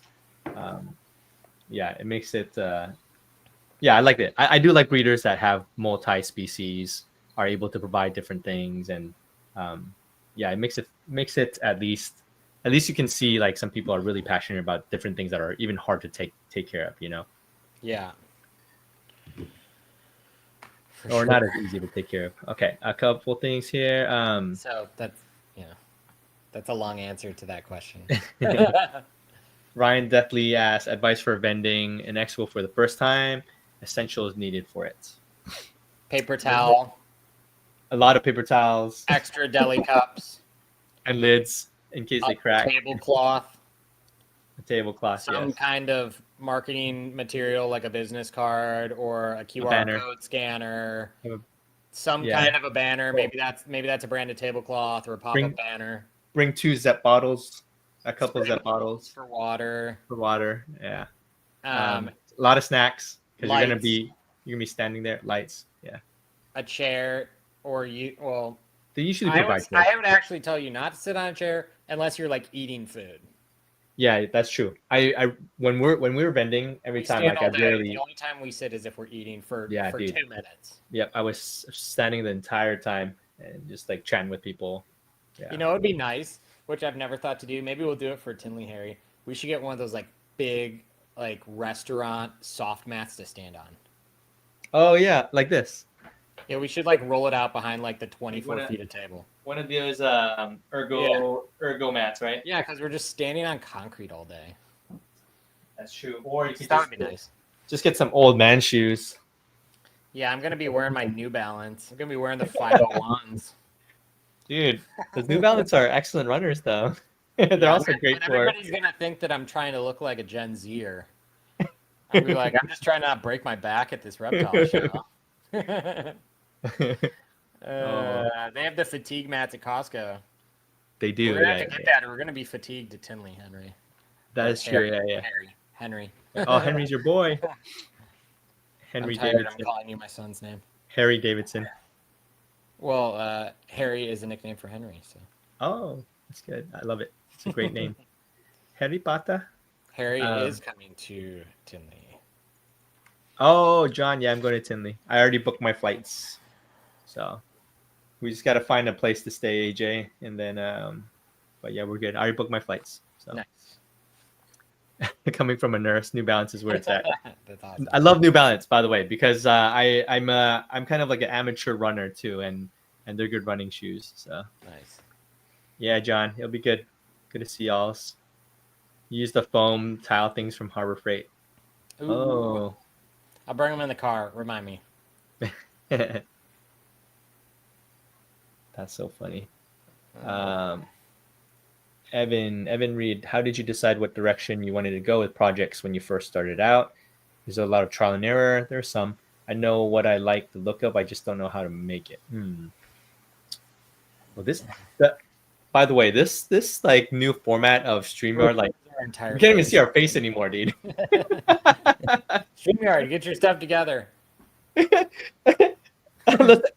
let's answer it like this. Okay, Evan, let's answer this question real quick. StreamYard, what's going on? StreamYard, Oh, sponsor us.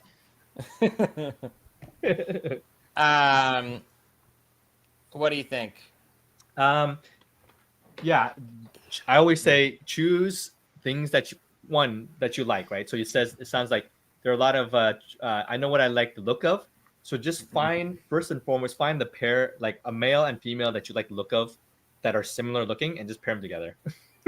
Yeah, and I mean, then or go to the breeder that makes the animals that you want.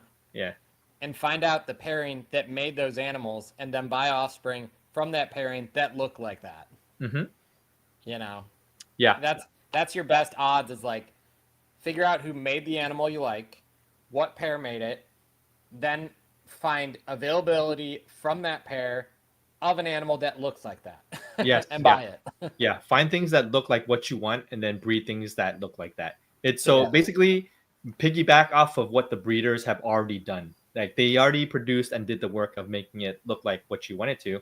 Just do that, take their work, and then find another breeder and outcross and mix and match that way. So that's how you do it. So how did you decide? Yeah, just find things you like, pair things, and buy things that look like what you want, the target animal you want. So make sure you didn't miss. There was some questions you missed. Above that? Yeah. Oh, how do you track your breeding projects? Is it all on note cards, Excel? I'm really bad at that. I just have it in notes on my phone. I don't even have notes on my phone. I just walk through the room and I know what it is. Huh. Yeah. Yeah, there are I have them labeled with like parents. There's breeding apps like iHerb, and then we know that Alex and a few other people are creating a new app that kind of tracks not just lineage. That app is awesome. I don't know if it's like public yet, but it's. Oh, sorry. I don't know if Alex is on here. My bad. He's been working on it for a little while, so just a little sneak peek. There's a new app coming. It's really sweet. So. Yeah, but notebooks. What's up, Dallas? How long did it take? I'll go back up to. How long did it take for you to become comfortable with identifying hatchlings? Well, I would say certain things you can't identify. Yeah. Like I even think about like tricolors, like working with like some of like Emily's tricolor stuff. A lot of them when they hatch, they don't look very special. You have to grow them to like 7 to 10 grams. Yeah. It's like there is not like, I mean, there's slight like identifiers, but I can't look at it and be like, I know this is the best one. Right.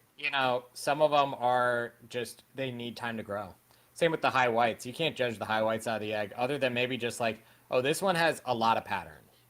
Like you and I will send pictures to each other like, man, this thing's got a ton of pattern out of the egg, but it's like, well, what color is that pattern? Like yellow cream. Well, they all hatch kind of like yellow cream unless they have white wall. Yep. And then sometimes that's whiter, but it doesn't mean that it's going to stay white. Right.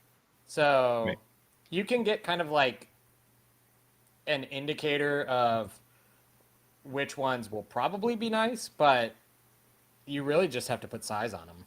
Yeah, absolutely. Yeah, I mean, I've hatched enough of these things to know that like sometimes you think something's going to be nice and it doesn't turn out as nice as you thought. And then other things you're like, this is just kind of like a random hatchling, and it just like blooms. I'm like, oh my gosh, like that's a black and white, like it's and it doesn't do it till 25 grams. Yeah, it's somewhat random. Like sometimes you can tell a little bit, but sometimes you're just not sure. Yeah, that is so true. What do you do with the crested if it has floppy tail syndrome and refuses to drop its tail? You don't kill it. You pull it. Do it if it won't drop it. Then... Are you saying should we cull this thing? What do we do? No. I mean, I had seen some animals with. I saw some X-rays of animals that had like extreme like pelvic tilt and floppy tail, and when they X-rayed them, the vets were basically saying like this should not impact the ability to lay an egg. I know that's what everybody's always kind of worried about is like this gecko is not going to be able to lay an egg Yeah. because Yeah. of its like floppy tail. Mm. And I don't think there's any like legitimate evidence for that. So I don't know. I think Yeah. that you just probably just let it ride. I mean, you can continue to try to pull the tail. Mm. And I if it mean, doesn't if it doesn't go, it doesn't go. should you even try to pull it, or can you just? I mean, leave it? if it's like really bad, you could. I would like I typically when I think about tails, the tail is like they're storing fat, they're storing, you know, water like in tissue in their tail, calcium, they have there's actual like benefit to the tail outside of just function of using it as like a hanging apparatus. Right. And so, especially with females, I'm like, if they can keep their tail, I want them to keep their tail. Yeah. Yeah. You know? I try not to pull them. I don't think I've Yeah. ever tried to pull them. Even when they have floppy, Even when some really bad floppy, it's like yeah, crazy floppy. And even then I don't pull it because I'm just like, it has benefit. It has still benefit lay. to them. I mean, it's like another 15% of their body weight you just take away from them. Yeah, it doesn't. They don't look great, but I mean, they still breed. Yeah. So And it's probably just. I mean, I just think it's probably like an evolutionary thing where it's like in the wild, none of them have tails. So probably over time they've just kind of developed a weak pivot point at their pelvis or in their muscle there because they never hold on to them in the wild. And I mean, maybe it'd be really interesting, talking about going back to our conversation with Alan, where he talked about breeding for the animals holding their tails. Right. Not I wonder dropping it'd be really interesting to breed for animals that can't get floppy tail. I bet you could. You probably could. Yeah. Just breed like, as crazy as this sounds, I mean, like put them in a situation where they would get floppy tail and then keep the ones that don't. Yeah. I mean, you wouldn't do that, but Yeah. but If you had a that smaller, would be how you would do it. You put them in a situation where, oh, they have a lot of vertical space and they're probably going to hang upside down. yeah. And then the ones that don't get floppy tail is like, okay, breed those. But you and I are probably not doing that. Yeah, we can't do that. We got other fish to fry. Yeah, that'll be fine. Yeah, DNA had to euthanize his adult female sable today. Oh, that's Sorry terrible. about that. That sucks, man. She started having seizures nonstop. Have you experienced this, AJ? Have you had a teasing? No. I've I've never never had a seen a gecko seizure. Mm. No, I've not. Yeah, sorry, Dallas. This sucks, man. Yeah, that's terrible. Andy's That's here terrible. late. Sorry to hear that. Do you think wider, thicker tail bases would help prevent floppy? I've seen plenty of geckos with thick tails that still get floppy tail. So Yeah, I don't know. I don't know how to fix it. I think also when geckos get older, like I had some animals that went, I have some males that are now 10 plus years old, and they didn't have floppy tail for probably 6 to 8 years, but now they do, and it's just like, time eventually caught them. Yeah, you think it's genetic? Yeah.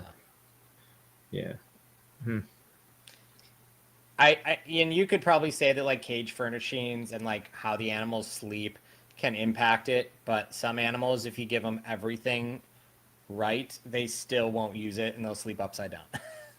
Yeah. Or Yeah, they'll sleep in the corner of a cage with their tail like. Yeah, I don't know if can't it's control how they. I don't know if this would make it genetic, but maybe some are just more prone to have like stronger muscles in general. I don't know. Like some of our animals are beefier. Well, yeah, it doesn't matter, I guess, because some of those still get floppy. So and a lot of them don't get floppy for years. So yeah, I don't know. That's true. I don't know. A lot of them, keep the same animals for 6 or 7 years, and then see how many of them are floppy. Yeah. Oh, what's up, Mike? What's up? Ramries. What's up, Christian? I think you have the heavier tails would be the issue. Yeah, no. Yeah, I don't know. 2 animals outfit. Yeah. Andy says, what size do y'all consider a gecko a female? I see some people saying female 8 to 10 grams, but I find myself personally waiting for 30 grams minimum. Well, that's a bit high. I feel like the age that I've been selling geckos in general, minimum, has been around 15 grams. So it's much easier to sex for sure. Yeah, that's been kind of the minimum I've been selling in general, size wise. Yeah. I haven't really been selling anything under 15 unless it's maybe like a morph or something that somebody's like, hey, I really just want a little sable. But in general, I try to get everything to like 15 plus. Yeah. And at that size, I'm pretty confident. Yeah. Anything under 10, in general, I try to sell things over 10. But anything under 10, between 8 to 10, I'll say no pores, and I'll feel like it's more chance that it could be female.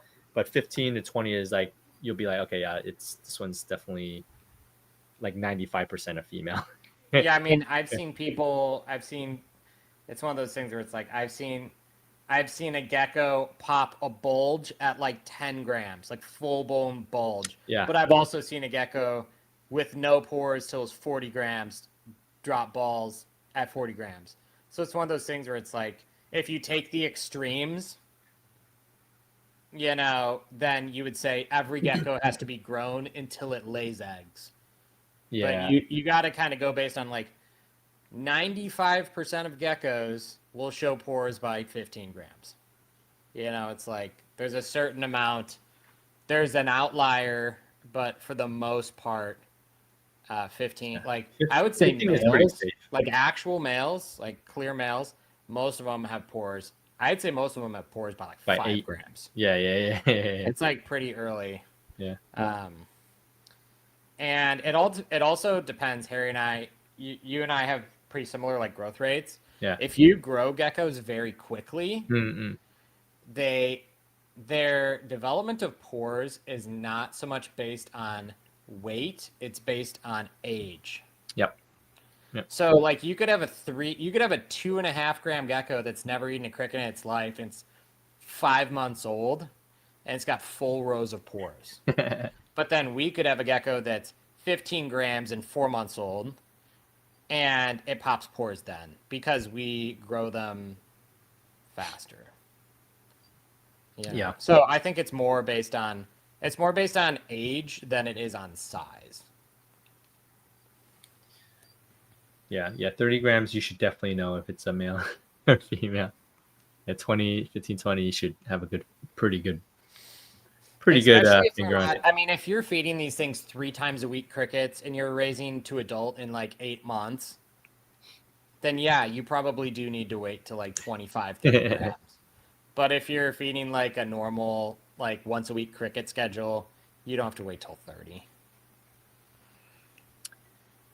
Yeah, at 15 grams, do you guys feel you can tell if it's going to be a smoke show? And if not, at what size would you say how it's going to develop into? When do you feel like it's going to be? I feel like 15, I have a pretty good idea. Yeah, 15 to 20, you could be like, this one will be a keeper, or yeah.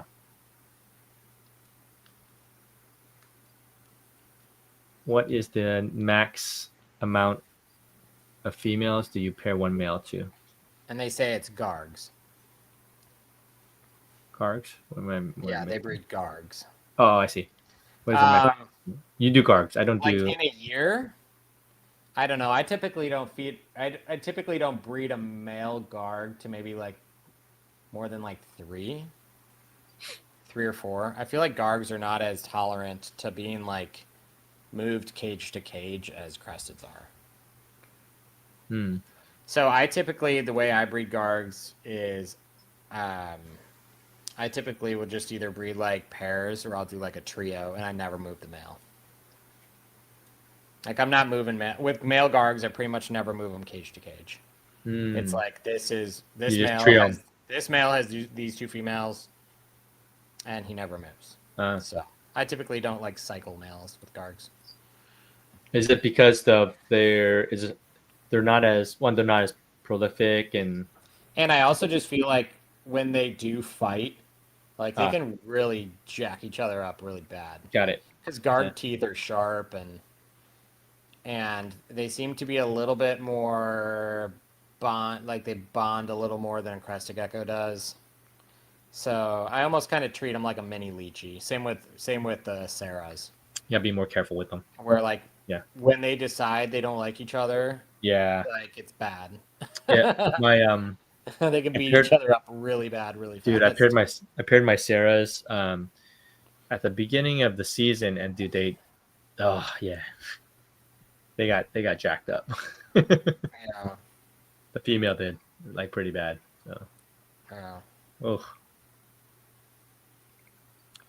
How's that one male doing, by the way? I won't divulge any information.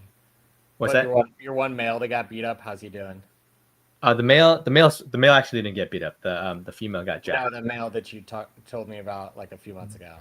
Oh. Dude, he's doing great. He's good. Okay, Yeah. good. He's back to normal. He lost his tail, but he's back to normal. Harry had a gecko where he sent me a picture. He's like, "Yo, this gecko was in with this female for like a couple days." It's about to me this die. picture. I'm like, "This thing is like." I'm shocked it's not dead. I mean, it was beat to oblivion, and it came back apparently. It was bad. It was so bad. I was really upset. I was like, wow, like this is one of my it was an expensive animal too. So I was just like, oh my gosh, this was like one of my star ones I was gonna do, and it was like beat to hell, and his tail was gone. Oh man, it his happens like so fast too, which almost never happens like that. Cresteds are really normally pretty tame on each other. Yeah, and he was only in there for like 2 days, and he just got jacked up, and I was like, ooh, he might not make it. So I put him in a smaller bin, put on like some Dermacare, fed him up, left him alone for like a month, and then he gave him some bone broth.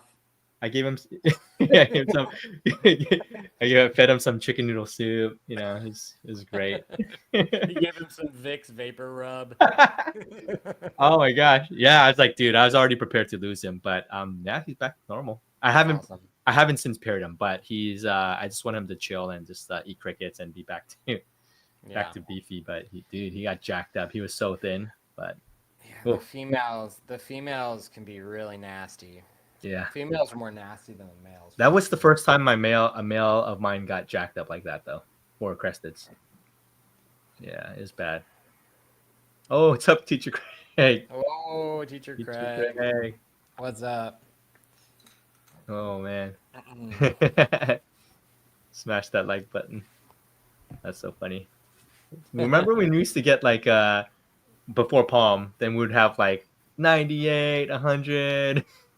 Yeah, it's okay. The vibes are good. Yeah, we don't mind because either way, people watch it afterwards anyway, and so we get the same amount. Honestly, this amount of people is nice because we can actually keep up with the questions. Yeah. We're not having to pick and choose what we say. It's nice. It's so nice like Matthew can ask as many questions as he wants, and we'll pull it up. So yeah. What time do you guys recommend? I incubated like 71, 72. Me too. I'm between right now. My incubator's right here. It's between 70 to 72 as well. Yeah, it's right in that zone. You see that blue light right there? Oh yeah. And then what do you suggest for wounds? I learned this from AJ. AJ got me on this. I'll show you. It's this red tube of Derma gel. It's like his European like vet gel. I use this. Dude, this is gold, AJ. Like, because my male was really beat up and really scratched up. And isn't it from like Switzerland or something? Like, what the heck is it? Dude, I don't know. Yeah, well, it says original Swiss formula. Oh, it's made in the U.S. Okay. Florida. That stuff works great. Yeah, so I put it on some of his. He was pretty beat up. His skin, some of there's like abrasions and stuff. I just put it on his head, some on his body, and then a couple weeks later, he shut it all off, and he was fine. I feel like it's like Gecko Neosporin. Yeah. Basically, it's basically what it is. Yeah, so you can find this on Amazon. I think it's got some antibiotics in it and stuff. So. Yeah, Rapid and Total Care. Yeah. Yeah, Kathy has this also for all her animals. I don't even remember who. I got that tip from somebody. I couldn't tell you who. Somebody told me about it a handful of years ago. Oh, what's up, Steph? Steph is in. I was told 75. What's the advantage of 70 to 71? Oops. I mean, I think Gilpin's goes up to 75, right? He doesn't even. I mean, I think you could do 75 too. I think that just in general, this is kind of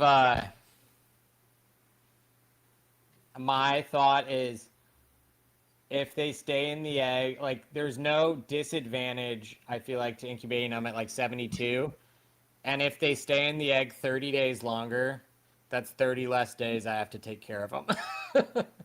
Yep. So it's like, for me, it's like they're just going to hatch out 25% bigger because they grew in the egg for another 30 days. Mm-hmm. So that's just kind of the way I think about it. Like, you could incubate them at 75 and hatch them at, 75 days. Or you could incubate them at 72 and hatch them at 100 days, 110 days. And they'll be, like a crested would be, say, 1.5 grams if you incubated it hot. And if you incubate it cooler, it'll hatch at like 1.8 to 2. And that would basically be the equivalent of you raising it for a month. Yeah. On your own, so. I'd rather let the egg do it. What are your thoughts on the, talking about the head structure again? I know like the Gilpins have said that it may not affect it as much. I mean, I think it definitely impacts it somewhat. I don't think it's the only. Genetics obviously is a determining or is a contributing factor as well. But I mean, when I've seen people that incubate warm, the head structure is terrible. So yeah, that's what I don't think it's only genetic. Yeah, I do think overheating is not. It doesn't allow the crest to fully develop, right? Because they hatch out in 60 days. At 75, at 75 degrees, they're gonna hatch out in like 60, 65 days, and then maybe it'll be a little longer than that. It depends on what it is, but I think at like high 70s, you're gonna get that 65 days. Like 78, you might get 65 days. Okay. Yeah, I mean, I definitely You're probably looking at like 80. At 75, you're probably looking at like 80. Ooh, I think maybe sooner. But yeah, I think because my first season I didn't use an incubator. I just had them in my room, and it fluctuated like pretty hot, and they popped out too early. And I do think that it does affect the crest somewhat. But if you go too cold, you'll get like Pippin dies, and you'll get like weak babies. They'll actually hatch early and small. If you incubate them at like 65, Right. Yes. So that's true. There's like a sweet spot. And I feel like the sweet spot is 70, 72. The safe sweet spot is 70 to 75. Yeah. If you really want to be safe. But if you go 75 and then they're like swinging to 78, I would rather go 72 and they can swing up to 75. It's kind of my thought. I'd rather shoot for the low end of my range. And then if they go a little higher, it's fine. Yeah, I'm not one to go below 70 because I think below that is they just incubating too long. I mean, just for my preference. Yeah, you don't need a crested in the egg for 160 days. 120 days, bro. 130 days. Yeah. Best temps for breeding versus resting. Oh, like the breeding cycle. You and I keep our room. I mean, I keep my breeding room. I used to keep it a little warmer. Now I'm keeping it like 78. Just because I don't want to be like cooking when I'm working. Like part of it, I have to be somewhat comfortable too. Yeah, I'm hot, man. When I'm like feeding and I'm like hot as hell, and sometimes I'll just take my pants off. I'm just like in the gecko room, like just no pants, and just no like, pants, no get through this feeding. Yeah, only a t-shirt. T-shirt and socks. 3 socks and a t-shirt. Yak. But yeah, my breeding temps are up to 80. Yeah, 78 to 80. And then resting temp would probably be like 72. Yeah, I'm like mid 70s. Yeah, 74. Yeah. Do you think incubation temps can affect color or pattern? I don't have any evidence of it. Yeah. So I would say no. I know when Gilpin, when he did his crested gecko study, he did it on reds. And I think he said that he didn't see any color difference between like the intensity of red on animals that were incubated hot versus animals that were incubated cold. From my past knowledge, but I would have to ask him. What do you guys think about Vans and Celestial Exotic? So Vans is, for those who don't know, it's kind of the checkerboard on its dorsal, between white pattern and. I think that's a Caravaggio kid. Oh, is it I think not it a northern is. kid? I thought it would be from northern. No, I think it's from Gabby. Okay. I'm pretty sure it's from Gabby. Because we have some like northern stuff that were very zippery like that too. Yeah, I think it's from Gabby. I might be wrong. I think it's from Gabby. Nick, if Nick's in here, Nick would probably know. Nick knows lineage pretty well. Yeah. What's one husbandry? Anyway, what do we think? Yeah, it's pretty cool.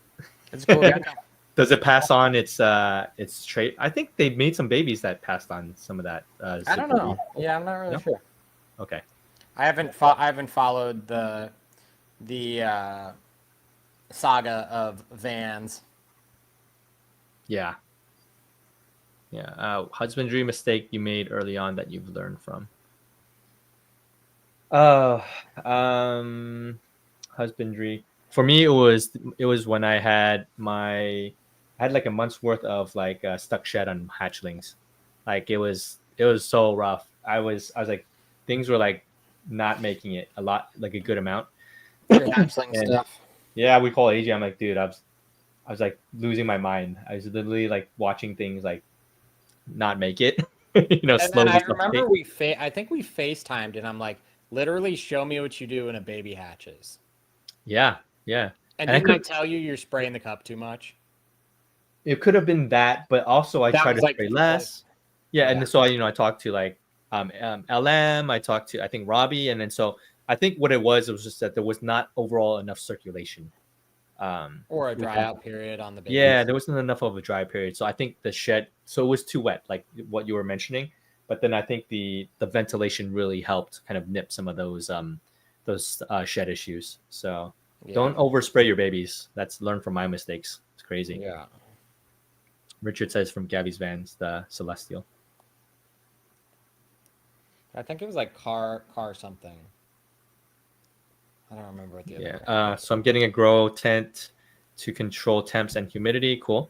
What humidity do you keep your gecko's rooms at? I'm between 65 to 68 in general. I'd say mine's 55 to 60. Yeah. But then it blooms a lot. Like when I spray, I'm probably spraying like 8 gallons of water into my room. Yeah. So you spike to 65, 70. It probably spikes like 80 for like an hour, and then it starts plummeting. Yeah. Gotcha. A few more things. So probably 60 is probably fair. Yeah. First dude, we already went through 2 hours already. That's crazy. That went by fast. Let me see if there's any like other few more questions we can throw in.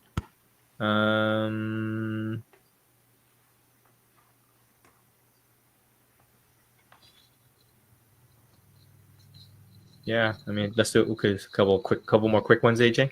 Yep. And then we can finish out with whatever we have going on. Cool. Got it. How often do you test for worms, especially that's what we talked about. I already did this one, sorry. Are you two currently buying trading geckos? If so, what morph colors are you getting? I haven't bought anything in a while. My last thing I bought was an axanthic lily white proven male, and it was pretty nice. I got that phone from Korea. But I got a super hypo. Super hypo, the Lucy's or whatever. Yeah, the fire Lucy's or Pinkies. Genetic hypo or Snow. What does Craypax call them? Oh yeah. For him too. There's another freaking name. There's like a dozen 5 names for the same thing. Everyone's just trying to make it their own thing. Yeah. I bought one of those a while ago. Haven't bought anything. I've been meaning to go out to Gabby's new building and maybe pick a couple things up. Cool. So. Yeah. Okay. Cool. But I have not been buying much recently. Detriment of relying on AI to identify morphs would be a spicy topic. Is that a thing? People use AI to identify morphs? AI doesn't know anything about these things. Yeah, I mean, because AI is pulling. They're pulling information from people who don't know anything anyway. So. Their source material doesn't know what they're talking about. So yeah, don't rely on AI. I saw a poll this week was Yeah. like, "Hey, is this gecko a phantom or not?" And it wasn't. Oh And god. 80% of people said it was. I was like, Was it a yellow? "No, it was dark." Oh, that's crazy, I'm man. like, "What?" Well, my phantom, I can only identify phantoms that are very obvious. Certain things I just like, oh, I'm not sure that one Yeah, is. that But then, episode with LM, we were just like yeah, breaking your brain. I was like, what the hell, bro? But I realized, so I got much better since. I mean, there's still a lot to learn, but I realized also nobody knows what a phantom. Phantom really gets a lot of people, stumps a lot of people. Bro, phantom is tough, man. I think the only reason why I'm pretty confident in them is I've made literally thousands of them in every color combination possible. Yeah. So at this point, I feel like I've seen every phantom that is possible. Every phantom that I could produce, I've seen it before. So I've made a good amount of phantoms at this point to have a better eye for it. But even then, sometimes I'm like, oh, I can't fully tell if this one's the a ones phantom. that'll break people is like probably some of the like phantom lilies, like the like marginy phantom lilies, or like the frap combos and stuff like that. So Pass wiki. yeah, go. Oh, did we ever do that where we went to the phantom tag on Morph Market and just see how many geckos aren't phantoms? Did we do that on a pod? Oh, we talked about it. I think we talked about it, but we never did it. We're like, we all right, never let's did go it. to the Yeah. Morph Market, but we Yeah. knew that we would like, we would like out a bunch of people. Yeah, because then it has everyone's names on there. Yeah, we're like, we can't do this because we're gonna throw a bunch of people under the bus. Oh, that'd be rough, man. So don't use AI. No. Yeah, don't use AI. When For someone's that. trying to use You AI, can use and AI do for things, anymore. but don't do that. Thoughts on current market? It's okay. It's all right. I mean, We're selling a lot of geckos still. Yeah, you and I do well, and we know a lot of people do well still. And I mean, I think some things are hotter than others at times, but then it's like it's so funny. Like we talk about Harry, it's like 1 week I'm selling so many Dalmatians. The next week I sell 0 Dalmatians. You know, this week, oh my gosh, I can't sell these. The next week I sell out of them. So it's just so crazy. I feel like you can't take like a single occurrence like, oh, I went to this one show. Yeah. I went to this one show and I didn't sell XYZ. But the crazy thing is, like, you could not go to that show and then you could go to the next one and it could be totally different. Yeah, that's true. So I mean, so even on Palm Street, like you can do really well 1 week and like stink it up the next week, and then do really well on the same animals the next week. So yeah, you could put the same animals up that didn't sell 2 weeks before and sell all of them, and it's like, what the heck? It is crazy. You just have to keep like before and after Palms. I feel like we like pep talk each other a lot. And it's like we just have to show up. That's all we have to do. Yeah, like we might have a good night, we might have a bad night. All we have to do is show up. Show up at shows, like show up on Palm, show up in your Morph Market listings. Like that's all you can do. If you're like, the way I think about it is like I was out on like a fishing trip when we were on vacation. I went on a little fishing trip with the guys in our family. And I remember the guy saying, and it applies to this, but it's like, if your line's not in the water, you're not gonna catch anything. There you go. So it's like, if you're constantly changing your lures and you're not fishing, you're not gonna catch anything. Yeah. Same with selling animals. If you're not putting things out there, you're never gonna sell anything. Yeah, it is tough because a lot of people will put stuff out. They get discouraged really quickly, and I think you just have to grind it out. Like you have to put in like a lot of time into doing this thing. And then if your stuff's not selling, ask yourself, is it my photography? Yeah. Is it, the branding? Is it what is it time I'm posting it at? Is it my customer service? Because there's a lot of people that have terrible customer service. Or like, I mean, I remember like, I don't really post on Morph Market a whole lot, but I remember when I did more in the past, it's like I would open up Morph Market, and if I had seen that Pangea just listed 400 animals for sale, I'd probably be like, maybe I should wait a couple days so that I'm not underneath 7 pages of Pangea geckos. Or whoever is, somebody posts 500 geckos for sale. Tara used to have a lot on Morph Market. I think Tara has a lot on both on Morph Market. But But yeah, like I look and be like, oh, somebody's like uploading like a lot of geckos today. Maybe Yeah. today's not the day if I'm putting 2 animals up because I'm gonna be on the 8th page in an hour, and then nobody's gonna see it. So Oh man. there is a little bit of strategy to some of Strategy. that stuff too. Yeah, I think the market comes and goes, and also it's summertime. There's so many variables when it comes to how well things can and or won't, how well it can do or won't do. Yeah. So I think you just have to show up and adjust and learn the lay of the land, and sometimes you're gonna do well and sometimes not. So Yep. yeah, just be okay with it. There's weeks and days where you and I don't Yeah. do well. Yep. And then there's weeks and days that we do really well. Yep. So Yeah, that's just the nature of sales. you almost have to look at it more as like over the last 6 months, how have I done? Yeah, for sure. It's hard to look at like one instance and But judge. it's funny because like it's that you and I will still be in our heads, after like Yeah. a bad show, so we get it. We totally get it. So, couple more. What's the single biggest difference between your two gecko collections? Between you and I? Me and you? I feel like we're missing some. You got to go back up. Ed, what are we at? What's one small? Dark Oh no. Phantom Lily. I don't think we did that one. What's hot right now in CG and GG? What's CG? Everything. Crested geckos and gargoyle geckos. Oh, gargoyles. GG. I never heard gargoyles called GG. I feel like everything's hot if it's a nice version of what it is. Oh yeah, Ed says between me and you. But the biggest difference between you, biggest difference is that AJ has like 5,000 animals and I have like 800. That is not true. That's a Not turn. 5,000 animals. 3,000. I don't know. You for sure have more than 3,000, dude. I don't know. You got it. It's an ever moving number. Yeah. We sell some. We move some. The biggest difference, though, I feel like AJ has established many more projects than I do. I have my biggest project is high white stuff. I do have. Our high white project is probably similar size now, though.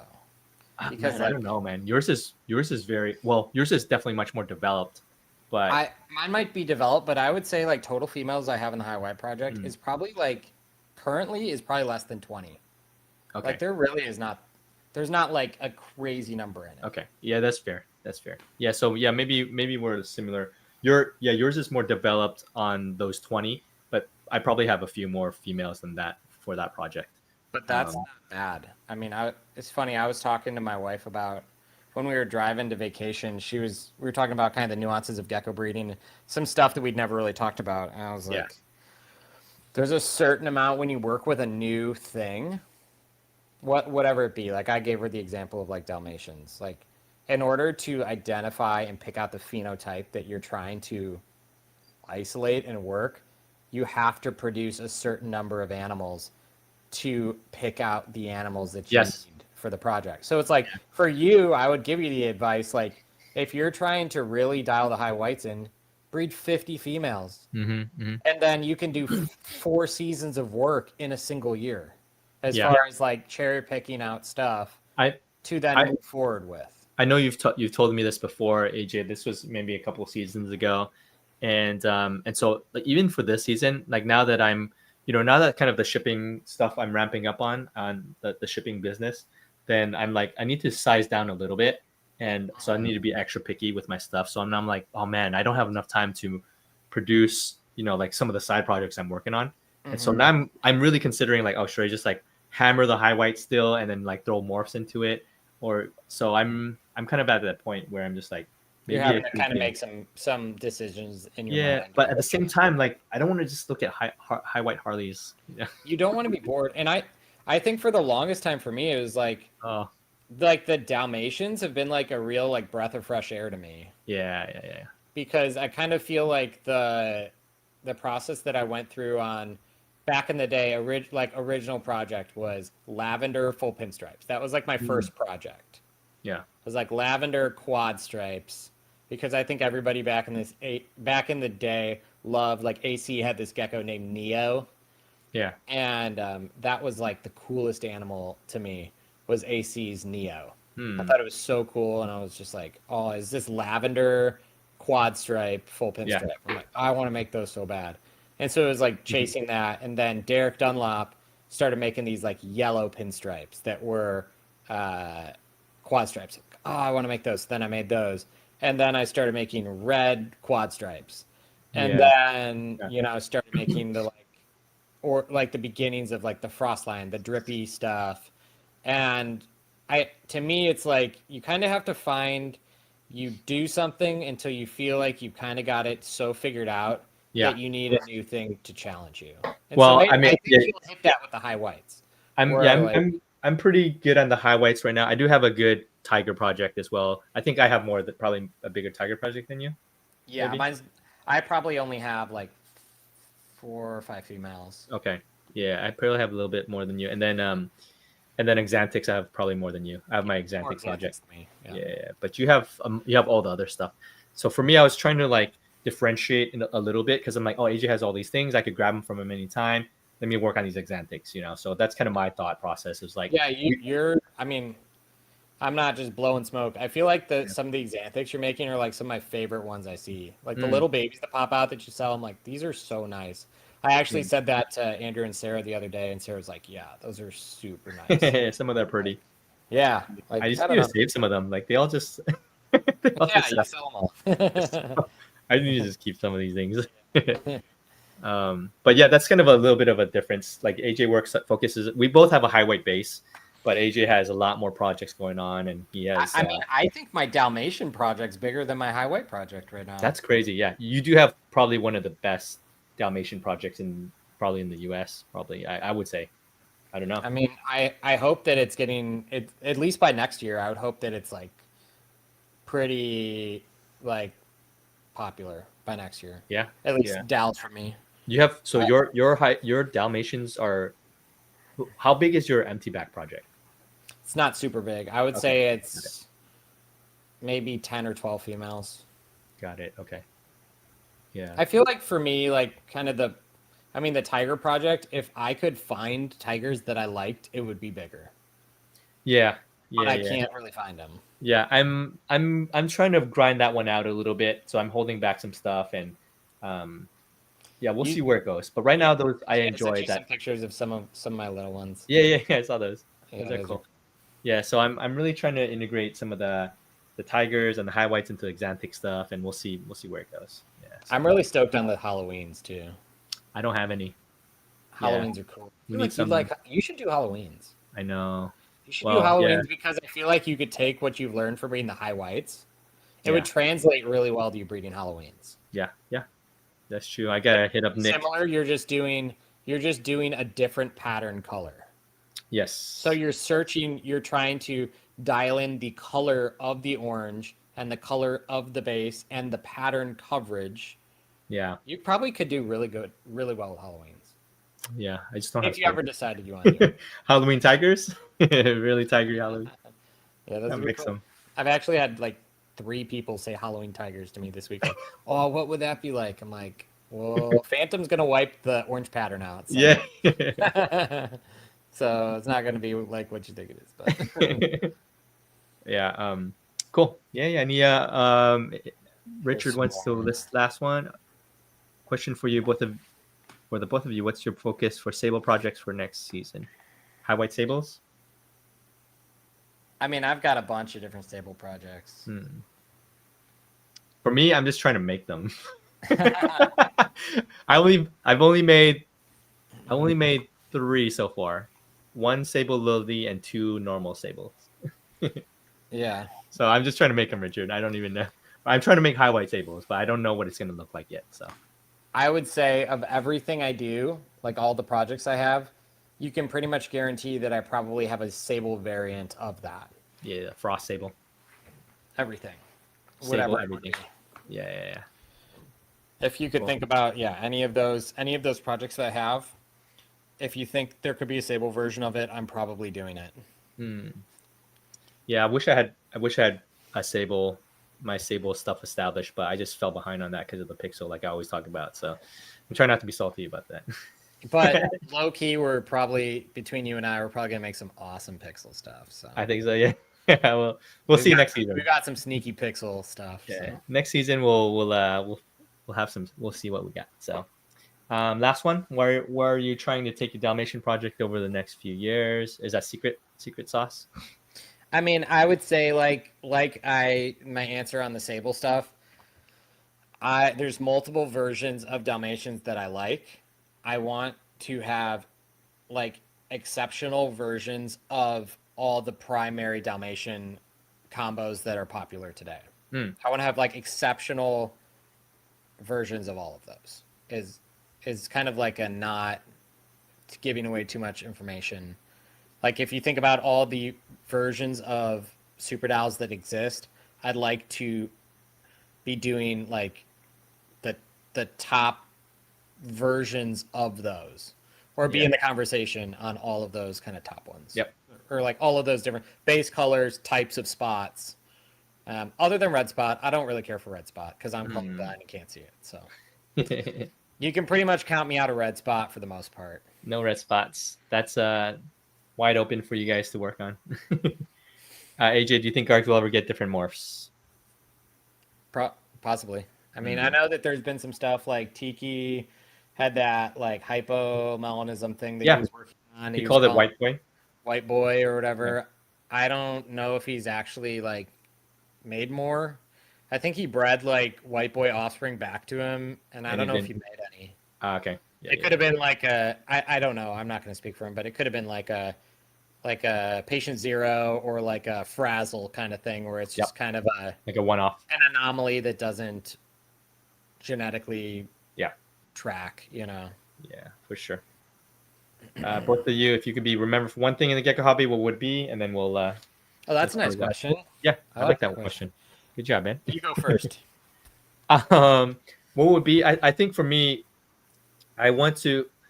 The whole reason the Gecko Pod exists is so that we can really educate the community and kind of rally people around conversation about the hobby and just everything from husbandry to the market to business to like I think the fact that we have so much to talk about, like it's been 3 years, like over 3 years since we've been having this podcast, and we're still talking about some of the similar stuff, but we're still excited to talk about it. I think the fact that we can bring people into conversation to talk about something that they love.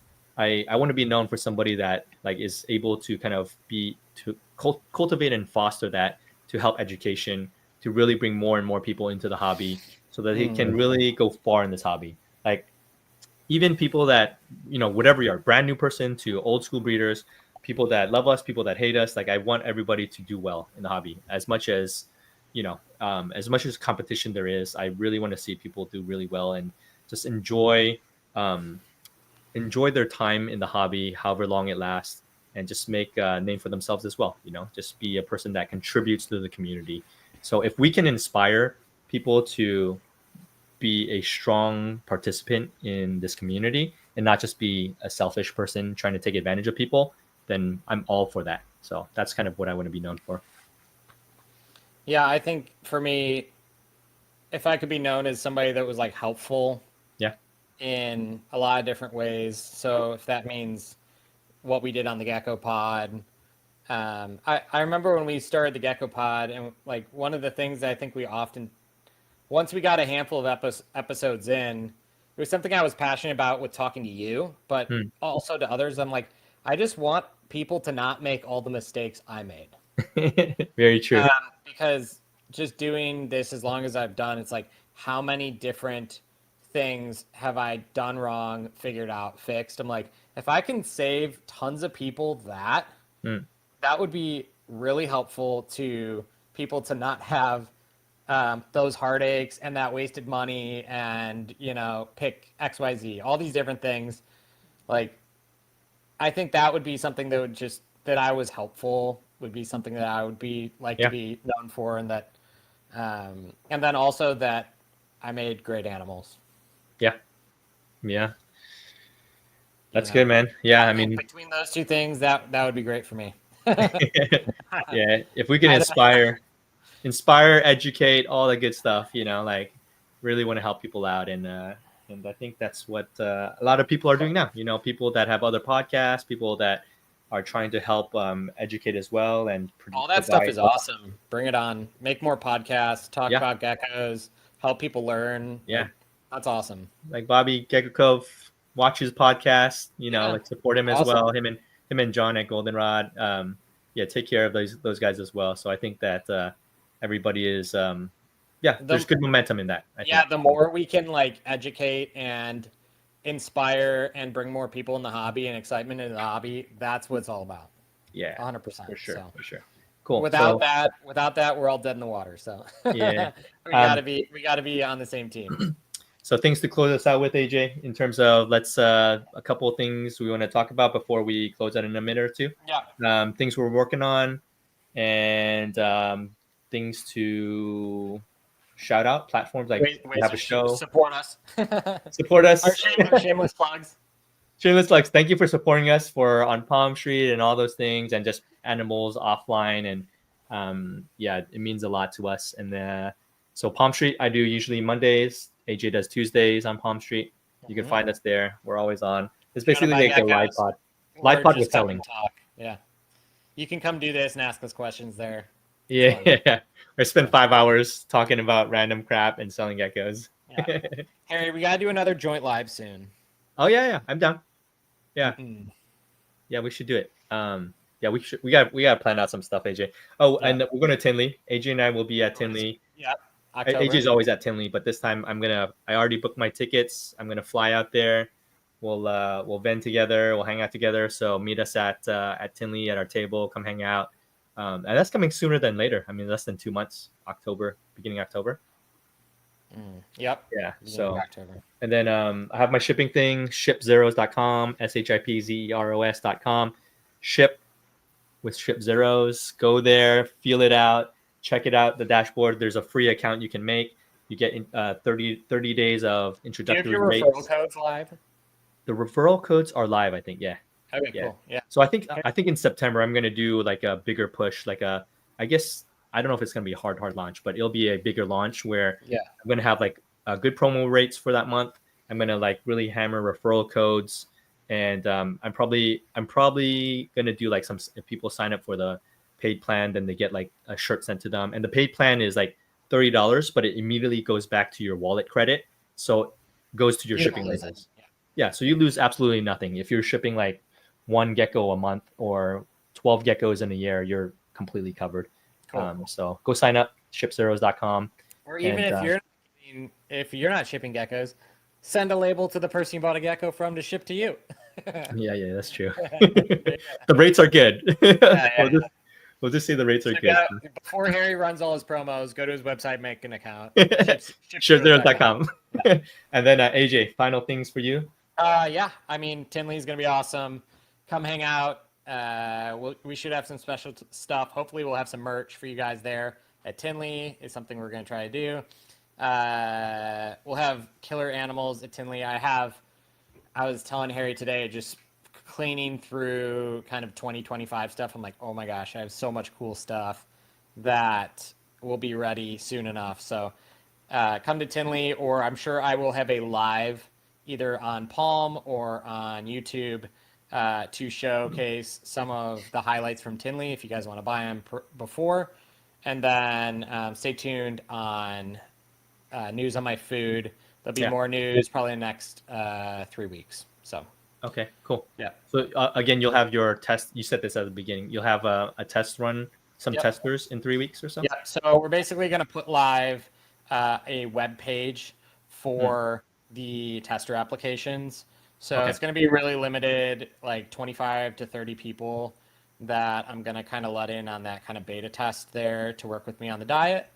And then after that, we'll probably do more of a wider beta / soft launch that will turn on for anybody that wants to buy it. So is there somewhere people can go to like sign up for that, or just not yet? We're building a landing page and everything right now. Okay. So Okay. Cool. Soon enough. Hopefully by the next Gecko Pod we can talk about it. So. Yeah. Hopefully we have a next Gecko Pod sooner than later. So. Yeah. Awesome. Cool. 223. We went quite a bit. That's good. So yeah, we're good. So yeah, we appreciate you guys. We'll have another one shortly. Stay tuned. Sometimes things happen, but Yeah, I thought we're this glad- was a good one. Really good questions, guys. Thank you. yes, thank you for being so engaging. It really helps Yeah. the flow of things. So Yeah, Yeah, and just having good quality conversation and topics to talk about was really Yeah. nice. So thank you guys. good night, Drew. Juju. Okay. That's my Cool. dad. Yeah.